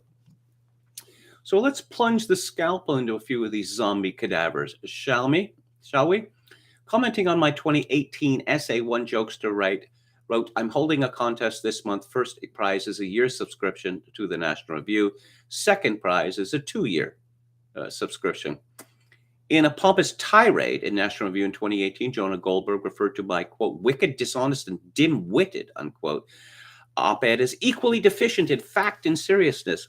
My gloating, smarmy, gleeful thesis is that the Never Trumpers were finished was absurd, according to him. In fact, Goldberg had insisted that all of them were doing great. Thank you very much. National Review's subscriber base actually declined by more than 50% during the Trump years. If you're in the magazine business and you saw that number, you'd know you just hit an iceberg and you're sinking. It turned out that Goldberg wasn't just in denial. He was blowing kisses from a balcony suite on the Titanic. This has become something of a habit for the Pride of Goucher Women's College. 2 months ago, Goldberg resigned from his guest contract with Fox News because, according to him, Tucker Carlson is the crazy one who spreads misinformation. Let's just say that Goldberg's daily interest in posting photographs of his dogs has coincided curiously with his popularity becoming, shall we say, more selective. National Review, like Goldberg, now seems to be only technically alive, too. It stayed afloat for decades by appealing to upper-class East Coast Episcopalians, Bushies, wannabe Buckleys, snobs. So when the Covington Catholic boys were framed by a bunch of leftist activists, it was to be expected that Lowry and his people would defend the kids. Instead, their deputy managing editor, Nicholas Frankovich, wrote an outrageous smear called, quote, "The Covington students might as well have just spit on the cross," unquote. This was like dropping the mother of all bombs on the magazine's donor class. Goldberg and French were finally pushed out of the magazine, but much too late. With feckless boys like Rich Lowry and Ramesh Ponnuru in charge, my bet is that the SS Buckley ultimately sinks. I think I speak for most people when I say to that crowd, it's better if you all go down with the ship. And let's not forget the rump party of neocons who finally crossed over to the Democratic Party in 2020. Celebrated war hawks like Max Boot, celebrated campaign strategists like Steve Schmidt, celebrated husbands like Joe Scarborough. All of them took to that conservative newspaper of record, the Washington Post, to explain the irreparable loss the GOP would suffer at their defection. Was that true? Did those celebrated political minds convince legions of their fellow voters to travel with them over to the green rooms of CNN and MSNBC and into the arms of Joe Biden in the 2020 election? Not a chance. Simply put, I can't find a living soul who cares about them in the slightest, other than Mika. I have a theory, Emerald Robinson writes. These people all conflated their own personal success with the success of the GOP over the years, so they wildly overestimated their own influence with Republican voters. What happened was that Donald Trump came along in 2016 and created a political revolution with no help from them. This was an unendurable assault on their self-importance. Simply put, these pundits wanted their sphere of influence back. It didn't matter to them if they had to betray their political principles and their allies in order to do it either. That was a kind of intellectual treason, and they all know it. Some of these people were counting on being named undersecretary for ballet at the Kennedy Center or diplomatic attaché to the Ritz-Carlton hotel chain in the Rubio administration, and they're so upset. Some of these people, like Michael Gerson, enjoy practicing armchair psychiatry by scolding conservative Christians for supporting Trump and thus being racists. Bless his heart, but Gerson's own limp-wristed and heretical Episcopalianism is in such rapid decline that its members might as well be skiing. Some of these people, like David French and Evan McMullen, are keyboard warriors who've been lost so long that they are beginning to resemble that Japanese soldier from World War II who hid in the bushes of Guam until 1972. Robinson concludes the good news is the war is finally over. We won and they've lost. There's no need to lob more verbal grenades into their cave. The Biden regime has been such a disaster for America in one short year that has made the Trump administration look like Camelot. The American people want Trump back into the White House today, but will settle for 2024. As for the never-Trumpers, they insisted that Trump was incompetent and unstable and that Biden was competent and unifying. And so they have discredited themselves for all time. You can almost feel the cruise ship conservative intellectuals drowning in a sea of failed predictions. It doesn't matter if they sink or swim now. They're in the middle of the North Atlantic, and it's too many miles to land in either direction. The cruise is over. Well, again, I've said this before, but I'll say it again. The power, the political power of the neocons, a mystery to me for the longest time. They have never had boots on the ground. Never.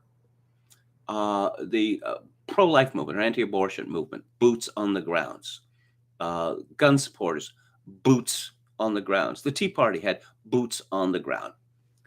The neocon movement has never been more than a few hundred newspaper pundits and a think tank sinecure seat fillers.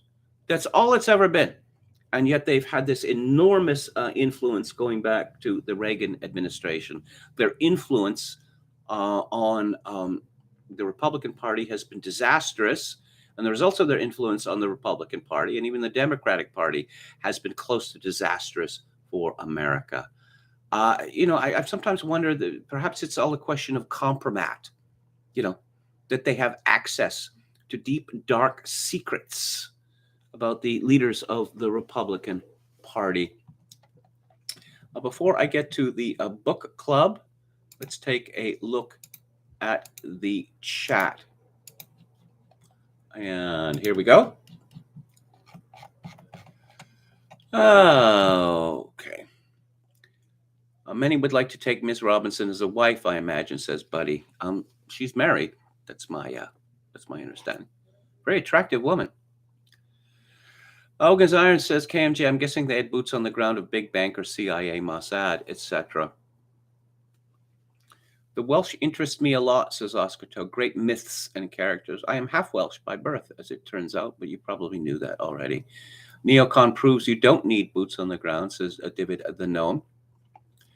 Ogan's Iron says of Emerald Robinson, yes, she's great and looks hot. She's against covidism too.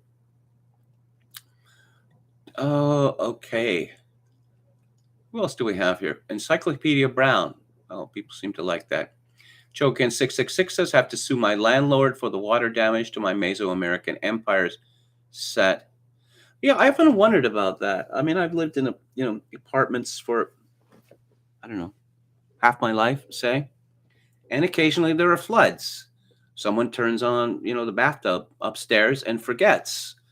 And your apartment gets inundated. Actually, this has happened to me twice, where I come out into the main hall and, it seems to be raining inside my apartment. How could it be raining inside my apartment? And there's often, substantial damage. In one of these floods from above years ago, I had all these, damaged books and permanently damaged carpet, which of course stinks horribly, forever. But there was never any suggestion that, the damage was going to be paid for. But I guess that's a risk one takes. Cat Timph is the new SE Cup, asks Ogan's Iron. Ugh, no. SE Cup, for all her midwit obnoxiousness, that's a great figure. Cat Timph does not. And Cat Timph is as plain can be, but she consists on rocking those glasses because they make her look smarter, I guess. They don't, actually. Hey, careful there. SE Cup is to be reckoned with, says Buddy. Yeah, appearing, I'm a serious political commentator. Ooh, do you like my breasts? Pretty good, huh? Well, they are, actually. Pretty great. Oh, and I'm just going to throw my stockinged legs up on the desk there, because that's the sort of thing, like a serious, political commentator would do on air, right? Come on. Fox has been doing this for years. That I forget, as a commentator back on Steve Saylor's site, back in 2008, said that all the women on Fox News look like retired strippers. Yes, capitalizing on the pulchritude, putative or not, or otherwise, of their female meat puppets. Although I must say that SE Cup is she's a very attractive woman, and she has what is she, 40 now? She's aged quite well. Ogan's Iron says, is Tom Nichols still around? Oh, Major Tom, as I call him. Oh, yes, he's very much still around. Very much still around. Oh, there's like 30 of us, and we have the truth. We know the truth. No one else knows the truth. If you live in a tree house, you never have to worry about flooding, says David the Gnome. Thank you for the cup respect. Kevin saying what needs to be said, says Buddy. Ogan's Iron says, quite simple, get water damage coverage, and when flood happens, call the insurance company and claim. Should work in Canada. Not sure about the USA. Jokin 666 says, yes, there's renter's insurance here. Okay, so a little late, 18 minutes late. I am going to go to the book club. But before I do, in a paragon to my review of the Phantom Carriage yesterday, a listener alerted me to this, which I would have mentioned had I known.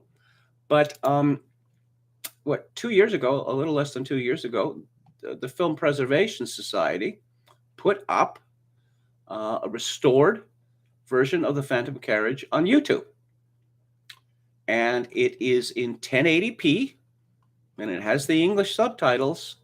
So, of course, I would advise you, if possible, to port this over to your TV. But no, it's it's quite delightful to hear. So, I mean, you don't need to pay for it, but there it is. Again, the Phantom Carriage available at the YouTube site of the Film Preservation Society. And today's book, this is the third or fourth or fifth book I have reviewed by the English historian Dominic Sandbrook. And it is called The Great British Dream Factory, The Strange History of Our National Imagination. And it was published by Alan Lane in 2015. I should talk a little bit about Dominic Sanborn, who is a very lively stylist. Let's see, born October 1974, born in Shropshire, educated at Malvern College and then Balliol at Oxford, the University of St Andrews, and a PhD at Jesus College in Cambridge. Taught at the University of Sheffield, was a visiting professor at King's College London. And then I suppose that he decided that writing for a living, he does a lot of journalism, and despite, in addition to all the books that he's written, and it was more lucrative and more interesting, or at least more amenable to him than remaining a professor. So, decline, British decline, English decline. The British have been rather obsessed by this since before World War I, actually. If you read Roland Huntford's book, The Last Place on Earth, which I highly recommend, he talks about this British obsession with decline. This sense that the British Empire had reached its apogee sometime previously and that it was becoming decadent. I think this was one of the reasons for Britain's disastrous involvement in World War I, that will prove them were not soft. And of course, what followed was a tragedy, the greatest self-inflicted wound in the history of Western civilization, a wound that I don't think that Europe or the world has actually recovered from. After the First World War, it was clear that America had surpassed Britain as the number one economic power in the world. Of course, there was another war a generation later, and Britain was wrecked to a large extent by it, physically and economically, and also spiritually, I suppose one could say. And after the end of the Second World War, there was no question that America was not only the most powerful economic power in the world, but the most powerful military power as well. And of course, that Britain owned an enormous amount of money to the United States, which I believe the final payments on that were, a year ago? Something like that. Rationing in Britain, rationing of food in Britain lasted until 1954, 9 years after World War II ended. And there was a cult of, desolation, of disaster in Britain after the Second World War. That Britain had supposedly been one of the victors of that war, but it didn't seem like much of a victory when one examined the results. Smashed cities, rationing, a feeling of pointlessness, Anthony Burgess once wrote that he recalls reading a short story in that time, the 1945 to 1954, and it began something like, it was the 100th day of the same razor blade. Yes. Well, if you shave every day and using the same razor blade for 100 days, or even if that's hyperbole, let's say 50 days, the razor blade is either not going to work at all, or it's simply going to tear up your face.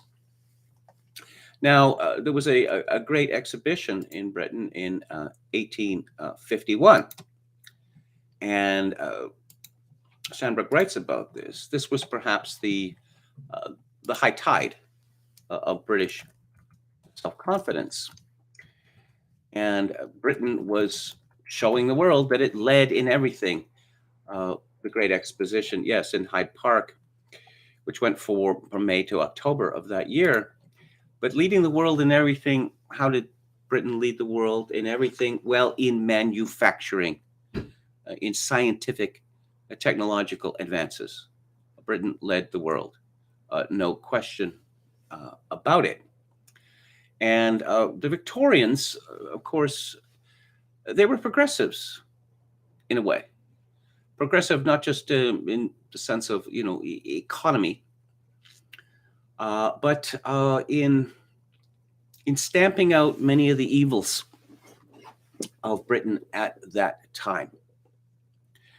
We like to think of, Victorian England as, the cliches, covering piano legs because they're indecent or some such nonsense, right? But of course, child prostitution, say no one's in favor of that, right? And the Victorians had, many such campaigns. We have made ourselves wealthy, and now it's time to, spread some justice around, one could say. Although, if one looks at disparity of income in Victorian England, is shocking, from today's point of view.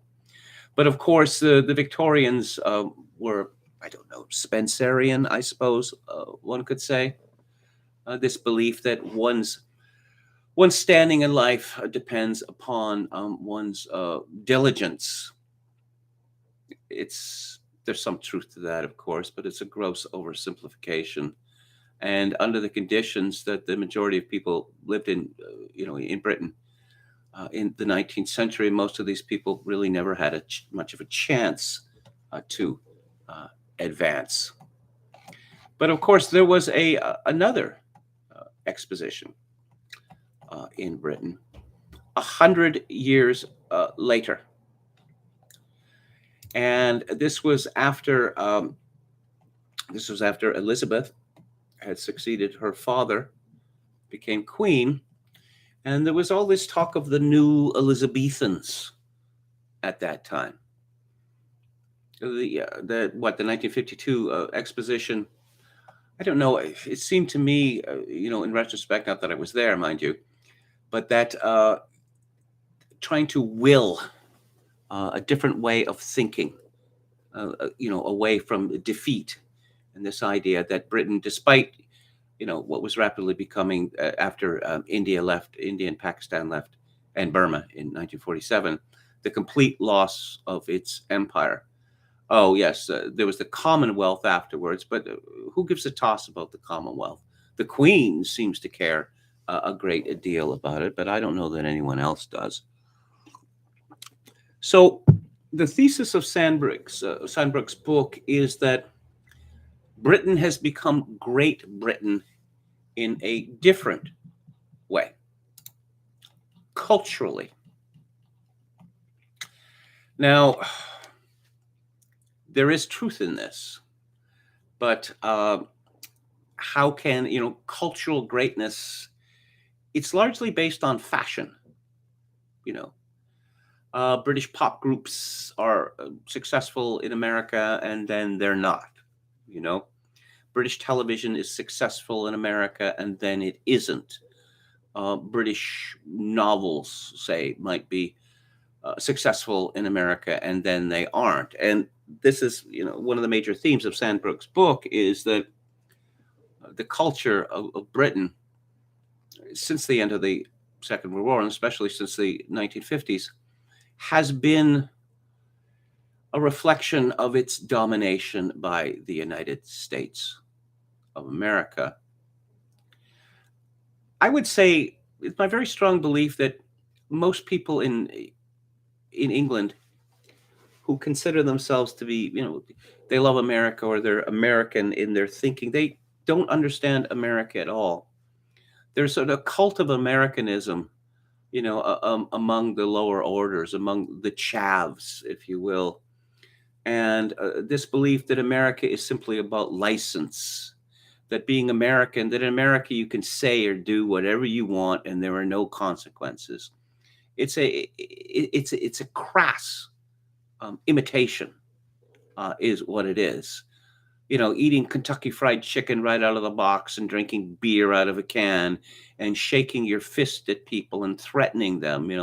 This Alexander Chancellor, who used to be the editor of The Spectator, mentioned some years ago, I suppose he was in his 70s then, and he was getting quite distressed at being in a city. Because you walk out in the street and maybe you pause and you're looking in some direction, and suddenly some young man, usually a young white man, will start shouting at you, oi, mate, you got a problem, mate? This air of menace, and so no, I don't think that they understand America, but of course. Britain aped American music very successfully, although they added something different to it. That there was as much interest in, let's say, the blues, black blues music, R&B music, soul music, which are all originally black forms. There was as much interest in this, or greater interest in England than in America. I mean, I suppose part of it was that it came after the war. It came it came from members of the armed forces, returning with records, and so it was new to the English in a way that it was not new to Americans, because they had grown up with it. As I mentioned previously, after his introduction, Sandbrook begins with a very clever metaphor. And so he's talking about, a British cultural export, and he begins with, Black Sabbath. Yeah, that's right. The Birmingham band, heavy metal band. He begins this way. One Friday afternoon in 1965, Tommy Iommi chopped off his fingers. Now, I assume that I'm pronouncing his name correctly. If it were pronounced in the Italian manner, it would be Iommi. But sorry, Tony Iommi, that would sound ridiculous, right? In this, it's like the Ioia. It's like Armando Iannucci. He should properly pronounce Iannucci, but no, that just seems too foreign. So Tony Iommi chopped off his fingers. It was his last day at the sheet metal factory, and he was just back from his lunch break. Normally he worked as a welder, but the woman who operated the giant steel press next to him was away. So that morning, the foreman had put him on the machine instead. Even years later, Tony could still remember the wobbly foot pedal that he had to press to bring the great guillotine slamming down on the sheet of steel. He had never used it before, but the morning went well enough. At lunchtime, he went home. He was, after all, only 17. And told his mother that, since it was his last day, he might as well not bother going back for the afternoon. She was not impressed. You want to go back and finish the day off, finish it proper, she said. So back went Tony, dreaming, like so many teenagers in 1965, about being on stage, guitar in hand, thrilling the crowds beneath the lights. He was still daydreaming when he sat back at the machine, pushed on the pedal, and brought the full weight of the steel press down on his right hand. Instinctively, he pulled his hand away, and to his horror, he caught a glimpse of the ends of his two middle fingers just sitting there on the machine. Later, when he was in hospital, someone from the factory thoughtfully brought the severed fingertips over in a matchbox, but by this time, they had turned black. Sandbrook explains that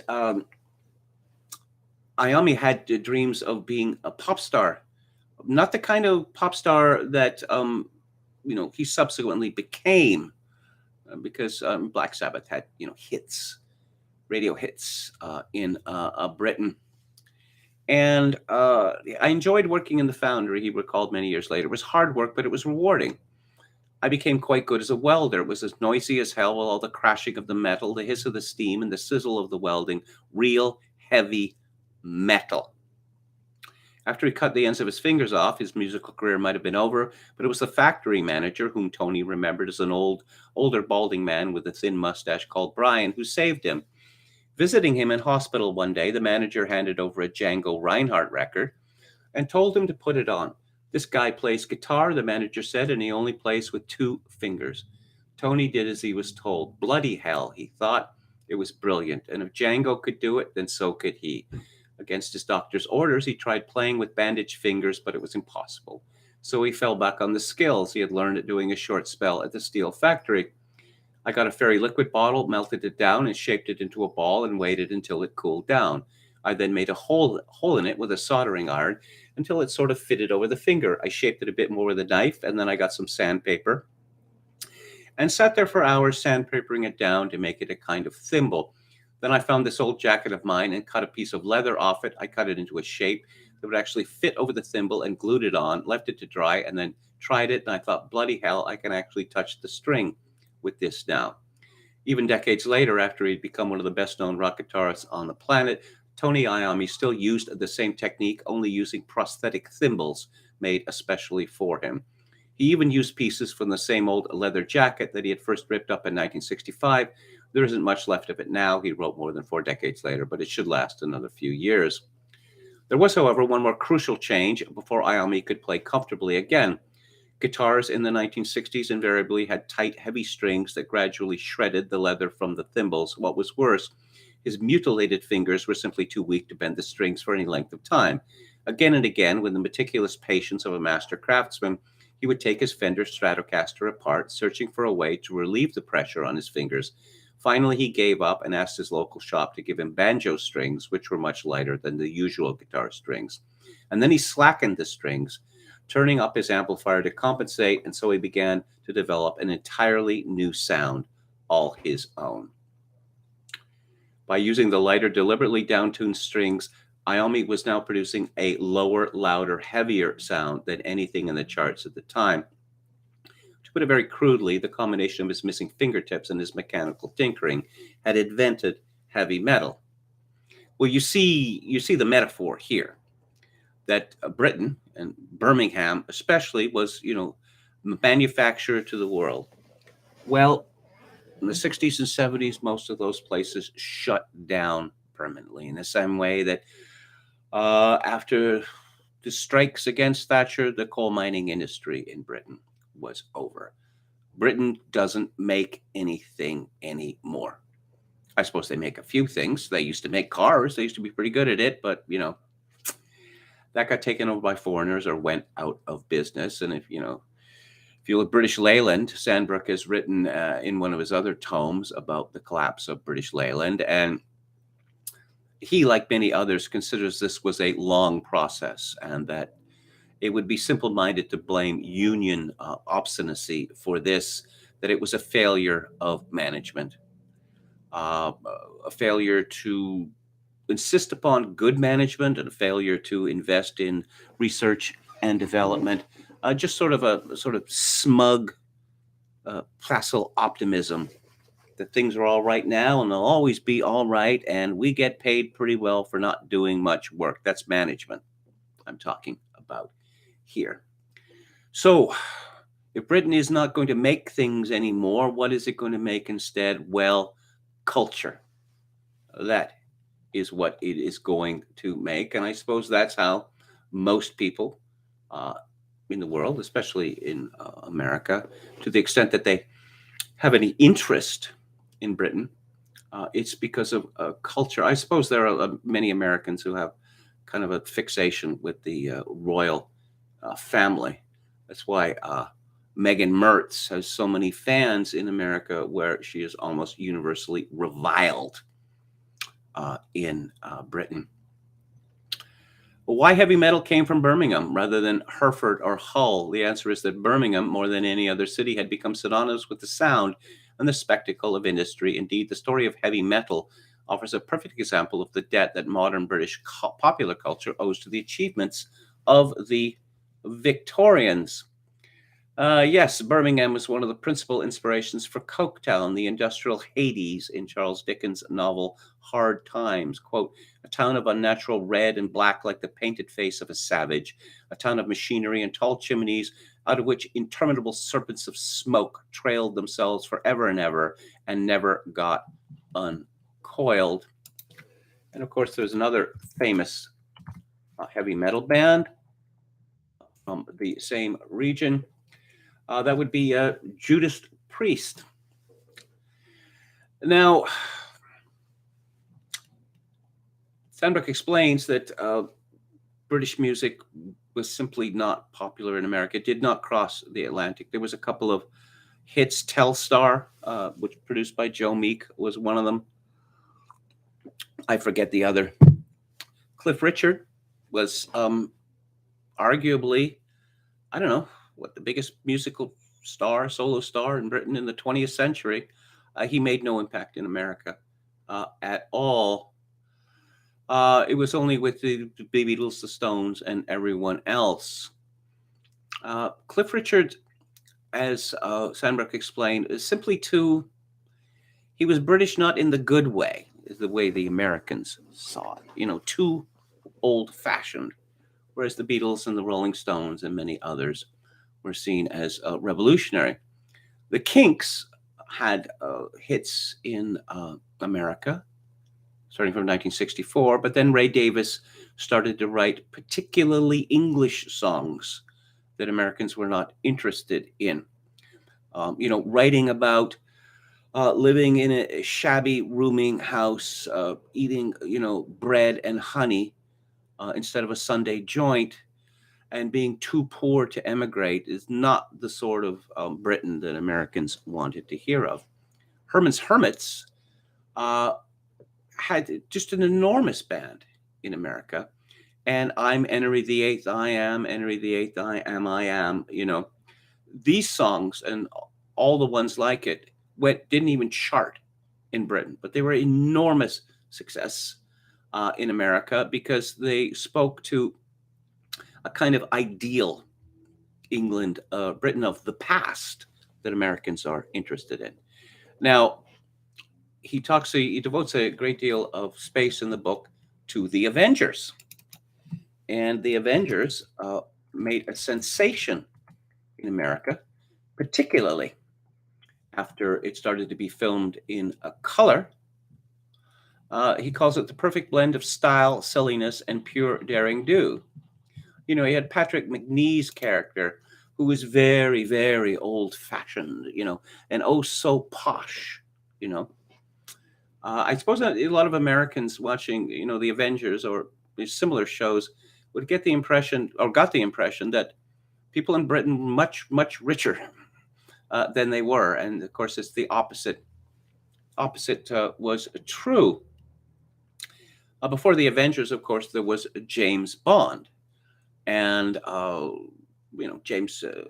Ian Fleming imagined James Bond as kind of a mythical kind of Englishman, but thoroughly up to date with the modern world. And, of course, you have Diana Rigg, who was not the first Emma Peel, but she was the most successful. And, yes, Honor Blackman was the first. She was replaced with the willowy figure of Diana Rigg and began shooting a fourth season, again in black and white. But what really transformed the show into a cultural phenomenon was not the casting of Rigg, brilliant as she was. It was Associated British's success at selling the series to Americans. Now, if you look at Downton Abbey, say, you see a similar thing. It's aristocracy porn, because Americans are simply not interested in what life is like in Britain now. They want to sort of luxuriate in kind of an imagined English past. Oh, well, the costumes, glorious costumes and old country houses, all that sort of thing. Sandbrook devotes a whole chapter to Chris Blackwell, who was the founder of Island Records. And of course, his mother was Ian Fleming's mistress. And the King of Jamaica, Sandbrook calls him. Chris Blackwell, he made ska, blue beat, and then reggae a thing, not just in Britain, but in the world. They weren't going anywhere, these musical styles, until Chris Blackwood started selling them. He would find obscure records, sell them to Jamaican disc jockeys for enormous profit, but then decided to start his own record label. And for this, he was accused of being a colonialist. I suppose you could say that's true enough. But if it weren't for Chris Blackwell, Jamaican music would have never escaped from Jamaica. And of course, Island Records became kind of like the Warner Brothers of Britain. It was a mark of quality. And all these prog rock bands on it, King Crimson and the like, and what Traffic and Moth the Hoople originally, and many, many others. And Chris Blackwell eventually sold his company for hundreds of millions of dollars. But there's a question that Sandbrook, deals with, that to what extent are any of these things industries? He talks about Grand Theft Auto and computer programming, and it's at the time the book was written that they're still coming out of Scotland. How many jobs does the computer industry, the gaming industry, create in Britain? Not very many at all. He talks about advertising and how advertising was revolutionized in Britain by the youngsters like Charles Saatchi. And the reason he gives for this is because there were many fewer minutes allowed, advertising minutes allowed on British TV shows and American TV shows. So advertising had to grab you because otherwise, if it didn't, well, you could switch over to the BBC from ITV, and there were no ads on the BBC. Now, it's a cliche. All of the directors, Adrian Lyne, whose Movie Foxes I'm going to be talking next week, he started as a TV director. And well, I don't know that I need to go through the list. You know the names: Ridley Scott and Tony Scott.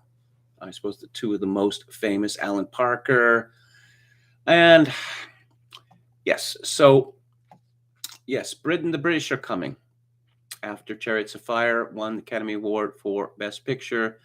And as there was a brief vogue for British pictures in the United States, just like there's a brief vogue for many British things. Charles Saatchi, of course, I suppose Sandbrook has some admiration for him because of his success, I don't know, in turning lead into gold, with the new British artists, Damien Hirst and the like. I have a hypothesis as to why this rubbish by Tracy Emin and Hirst and the like became so popular, well, amongst the art collecting class, and so very, very valuable, because all the good art is gone. There'd been no good art created for decades and decades and decades, and that which had been created in the hundreds of years beforehand had all been snapped up. It was all in museums, or every time you hear about a Rembrandt coming on the market, well, what are we talking about? $100 million, $200 million, or whatever like that.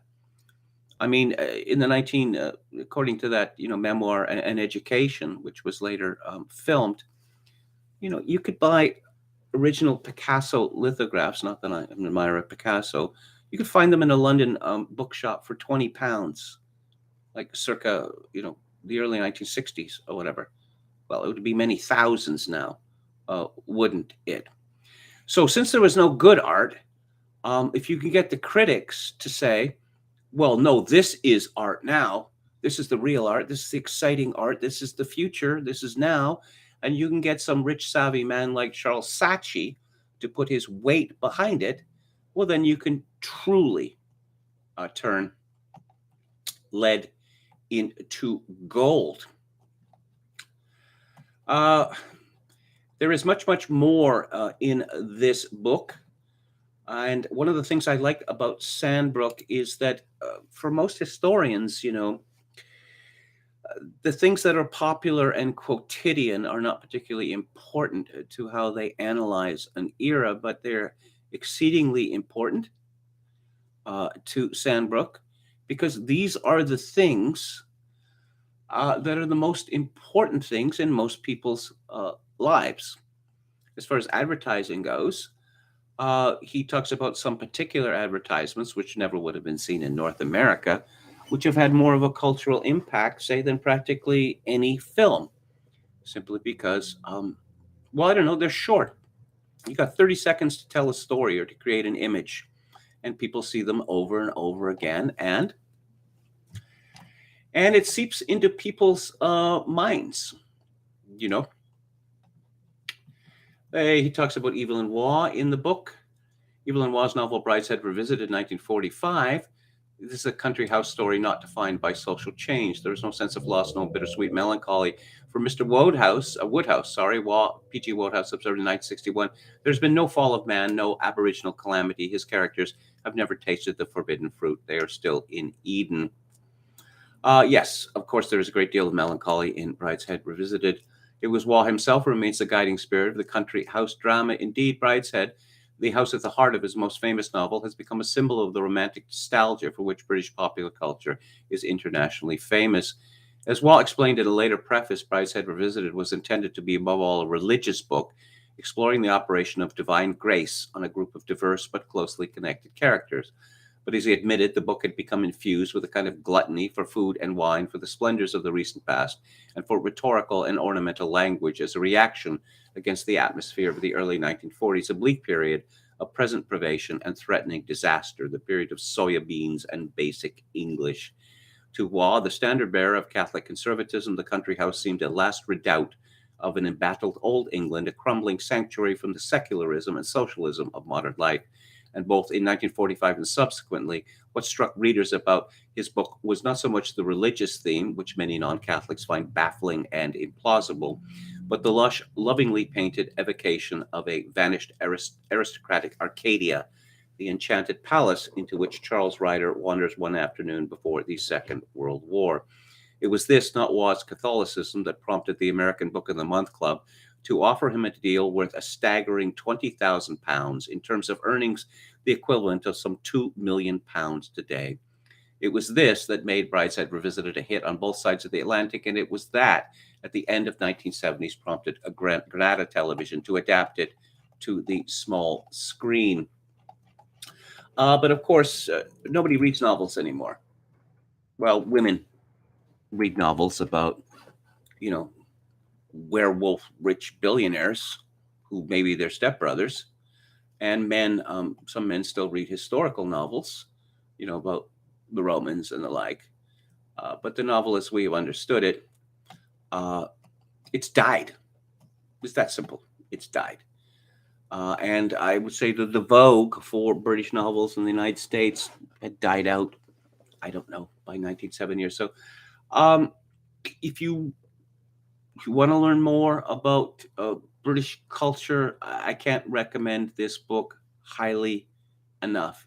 It's a long book, but it is endlessly entertaining and diverting. And one of the reasons I like Sandbrook so much is that one learns a great deal while reading the books. Measuring, I'm going to end with this. This is a subject close to my heart. Inflation. Measuring worth. In the 1980s, Pears spent £30,000 on their Bubble soap campaign. In the early 1940s, the budget for Henry V came in at about £475,000. In 1963, the BBC spent £2,000 on each episode of Doctor Who. In 1969, John Lennon spent £145,000 on a country house. And in 1972, Chris Blackwell gave Bob Marley £4,000 to make Catch a Fire. But what do any of these figures really mean? The truth is that converting old money into today's equivalent is trickier than it looks.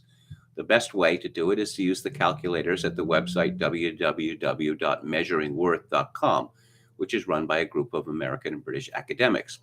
But even that is harder than it looks because there are 5 different possible indicators: the retail price index, the GDP deflator, average earnings, GDP per capita, and plain GDP. Some are better for prices, others for incomes, some for consumer goods, others for large-scale projects. To borrow the site's own example of how these produce different results, the first real mass-market newspaper, the Daily Mail, cost a halfpenny when it was launched in 1896. This was the equivalent, at the time of writing, of 20p, 23p, 80p, £1, 27p, or £2, depending on which indicator you use. You pays your money and takes your choice, basically. And Sandbrook concludes, I've always tried to use the indicator that seemed most appropriate, but as with pretty much everything else in this book, I don't claim to have been very consistent. My point is this. One of the reasons that inflation is evil, because it makes it impossible for us to understand the past, or very difficult to understand the past, because people live and die by money on a quotidian level. Even the recent past, that inflation has been so constant in things which are typically not measured, such as medical costs and house prices and the price of higher education. They aren't part of the consumer price index. Oh, but look at the salary you're earning. Well, I could say something like $5 an hour was, when I was earning $5 an hour in the 1970s, was worth a great deal more than $30 an hour or even $40 an hour now. But again, inflation distorts the future. It distorts the present, it distorts the past, and it makes it extremely difficult to understand any time which is not our own. So let's have a final look at the chat before I wrap it up. Oh, we're talking about British computers and Amstrad from the UK. It was a European computer brand. There were so many brands in the 80s. He talks about Clive Sinclair and the British computer revolution, that the BBC made its own computer, and so it was only Britons who wrote programs for it, games mostly. And so this was the birth of the British gaming industry. What is remarkable at the KMG Book Club is the sheer variety, says Oscar Toe. Well, thank you so very much. Okay, who else do we have? $3.84, says Quachalango, my minimum wage. Yeah, well, the first job I had in 1974 paid $1.65 an hour. And I was glad to get it. Okay. Very interesting book, Kevin, says Oscar Toe. Thank you. I can only speak for Kent, says Head McNeck. Hello, Faversham, Canterbury, and Bath. Right. I had a mini TV and calculator, says Chogan 666. They had excellent industrial design. Didn't novels come about because poets wanted to actually make money? No, I wouldn't say that at all. I don't know. When you trace the novel back to what, Don Quixote? Even before that, if you like. No, it's a different style of expression. You've had poets who have been novelists and vice versa, but it is a very different kind of expression, because poetry, I mean, even in epic poems like Byron, are based on concision, and novels, they can be concise, but they accommodate very well discursion. And as I've pointed out, women, with few exceptions, have been lousy at poetry because their concision is not typically part of the world, whereas there have been many good and even great female novelists because women are very good at discursion. We're talking about the Cray brothers? Okay. Oh, yes.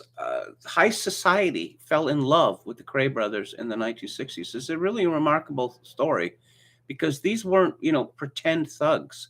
They were the real thing. They were vicious, merciless killers. Actually, one of Pierce Paul Reed's novels deals with that period. It's really quite, it's just so fascinating to me. I guess it is an example of decadence that, so we don't have heroes anymore. So let's concentrate on villains. Yes, villains are so much more exciting. The Pierce Paul Reed novel that deals with this is called The Upstart, and it's from 1973. Highly recommended. And the way Brits sing together in pubs is no equivalent in the US, says Halper. I picked up this girl when I was in London years ago, and I don't know, we were, dating, if you will, for a few weeks. And one night she had a special treat for me, and she was taking me to one of those pubs in London where everyone sings. And it was a ghastly experience for me, which she noticed and was offended by. One, I don't sing in public, and two, I didn't know the words to any of the songs. So how was I supposed to, take part in this? Do a show on Gilgamesh, says Yo Mama. Half Galician says inflation was 7% this past year, so if you got a 5% raise, you were down to 2%. Well, yes, apart from the fact that the CPI is entirely bogus, as John Williams' site Shadow Stats demonstrates. KMG says, do hard times, Chogokin 666. I'll think about it. I think someone suggested Troll Up the Way We Live Now. I think I'll get to that one first. Okay, let's talk about what's coming up on the show, culture-wise. And Music Monday. I can't guarantee there's going to be a show on Monday because I still haven't found an apartment, and I've got 1 month to do so. Anyway, I'm going to be talking about big music, world music, if you will. I don't mean, in the Congo Bongo style, but I mean music that's big enough to accommodate the world as seen through what they call, classical or serious musicians. On February the 7th, I'm going to be talking about ABBA. On February the 14th, I'm going to be talking about a band from Cleveland, close to my heart, called Père Ubu. On February the 21st, I'm going to talk about an American composer, an academic who was the serialist, and he suffered a personal tragedy, and he concluded that this music says nothing to the heart. And remarkably, he went back to traditional diatonic composing. His name was George Rochberg. Next week on the book club, I'm going to be discussing Christopher Lash's The Revolt of the Elites. On February the 11th, I'm going to be talking about a dark, satanic novel, if you will, by Joris Karl Huysmans, called Là-bas, or Down There. On February the 18th, I'm going to be discussing Paul Gottfried's monograph, Fascism. And on February 25th, I'm going to be discussing the first book by, do you remember The Last Psychiatrist on the net? Wonderful site. Well, a book has come out by someone claiming to be called Edward Teach, the same person. It's called Sadly Porn. As mentioned previously, on February 3rd, Theater Thursday, I'm going to be talking about Adrian Lyne's Foxes from 1980. February 10th, this is a suggestion from the chat, a documentary by Barbara Koppel from 1976 called Harlan County, USA. On February the 17th, I'm going to be discussing Guy Green's film from 1960 called The Angry Silence. I thought, I'd have a pro-union movie and then an anti-union movie. And on February 24th, and first, a film from Finland about the continuation war. And I'm sure from 2017, and I'm sure I'm going to get this fellow's name wrong, Aku Luhimies. It's called The Unknown Soldier. Thank you so much for tuning in. That's all for this today and this week. I hope I'll be back on the air on Monday, but I make no promises. Again, I have a pressing need to find a new place to live. Thank you all for tuning in. I really appreciate it. If you would like to make a donation to the live stream, my PayPal account is attached to kevin_grace@hotmail.com. And if you're in Canada, donations may be made directly to the live stream via interact@kevingrace@shaw.ca. And as always, I leave you with this. In these days of social atomization and civilizational collapse, I do dearly wish that you, my dear viewers and listeners, manage to forge a genuine human connection in order to ease the burden. Good night.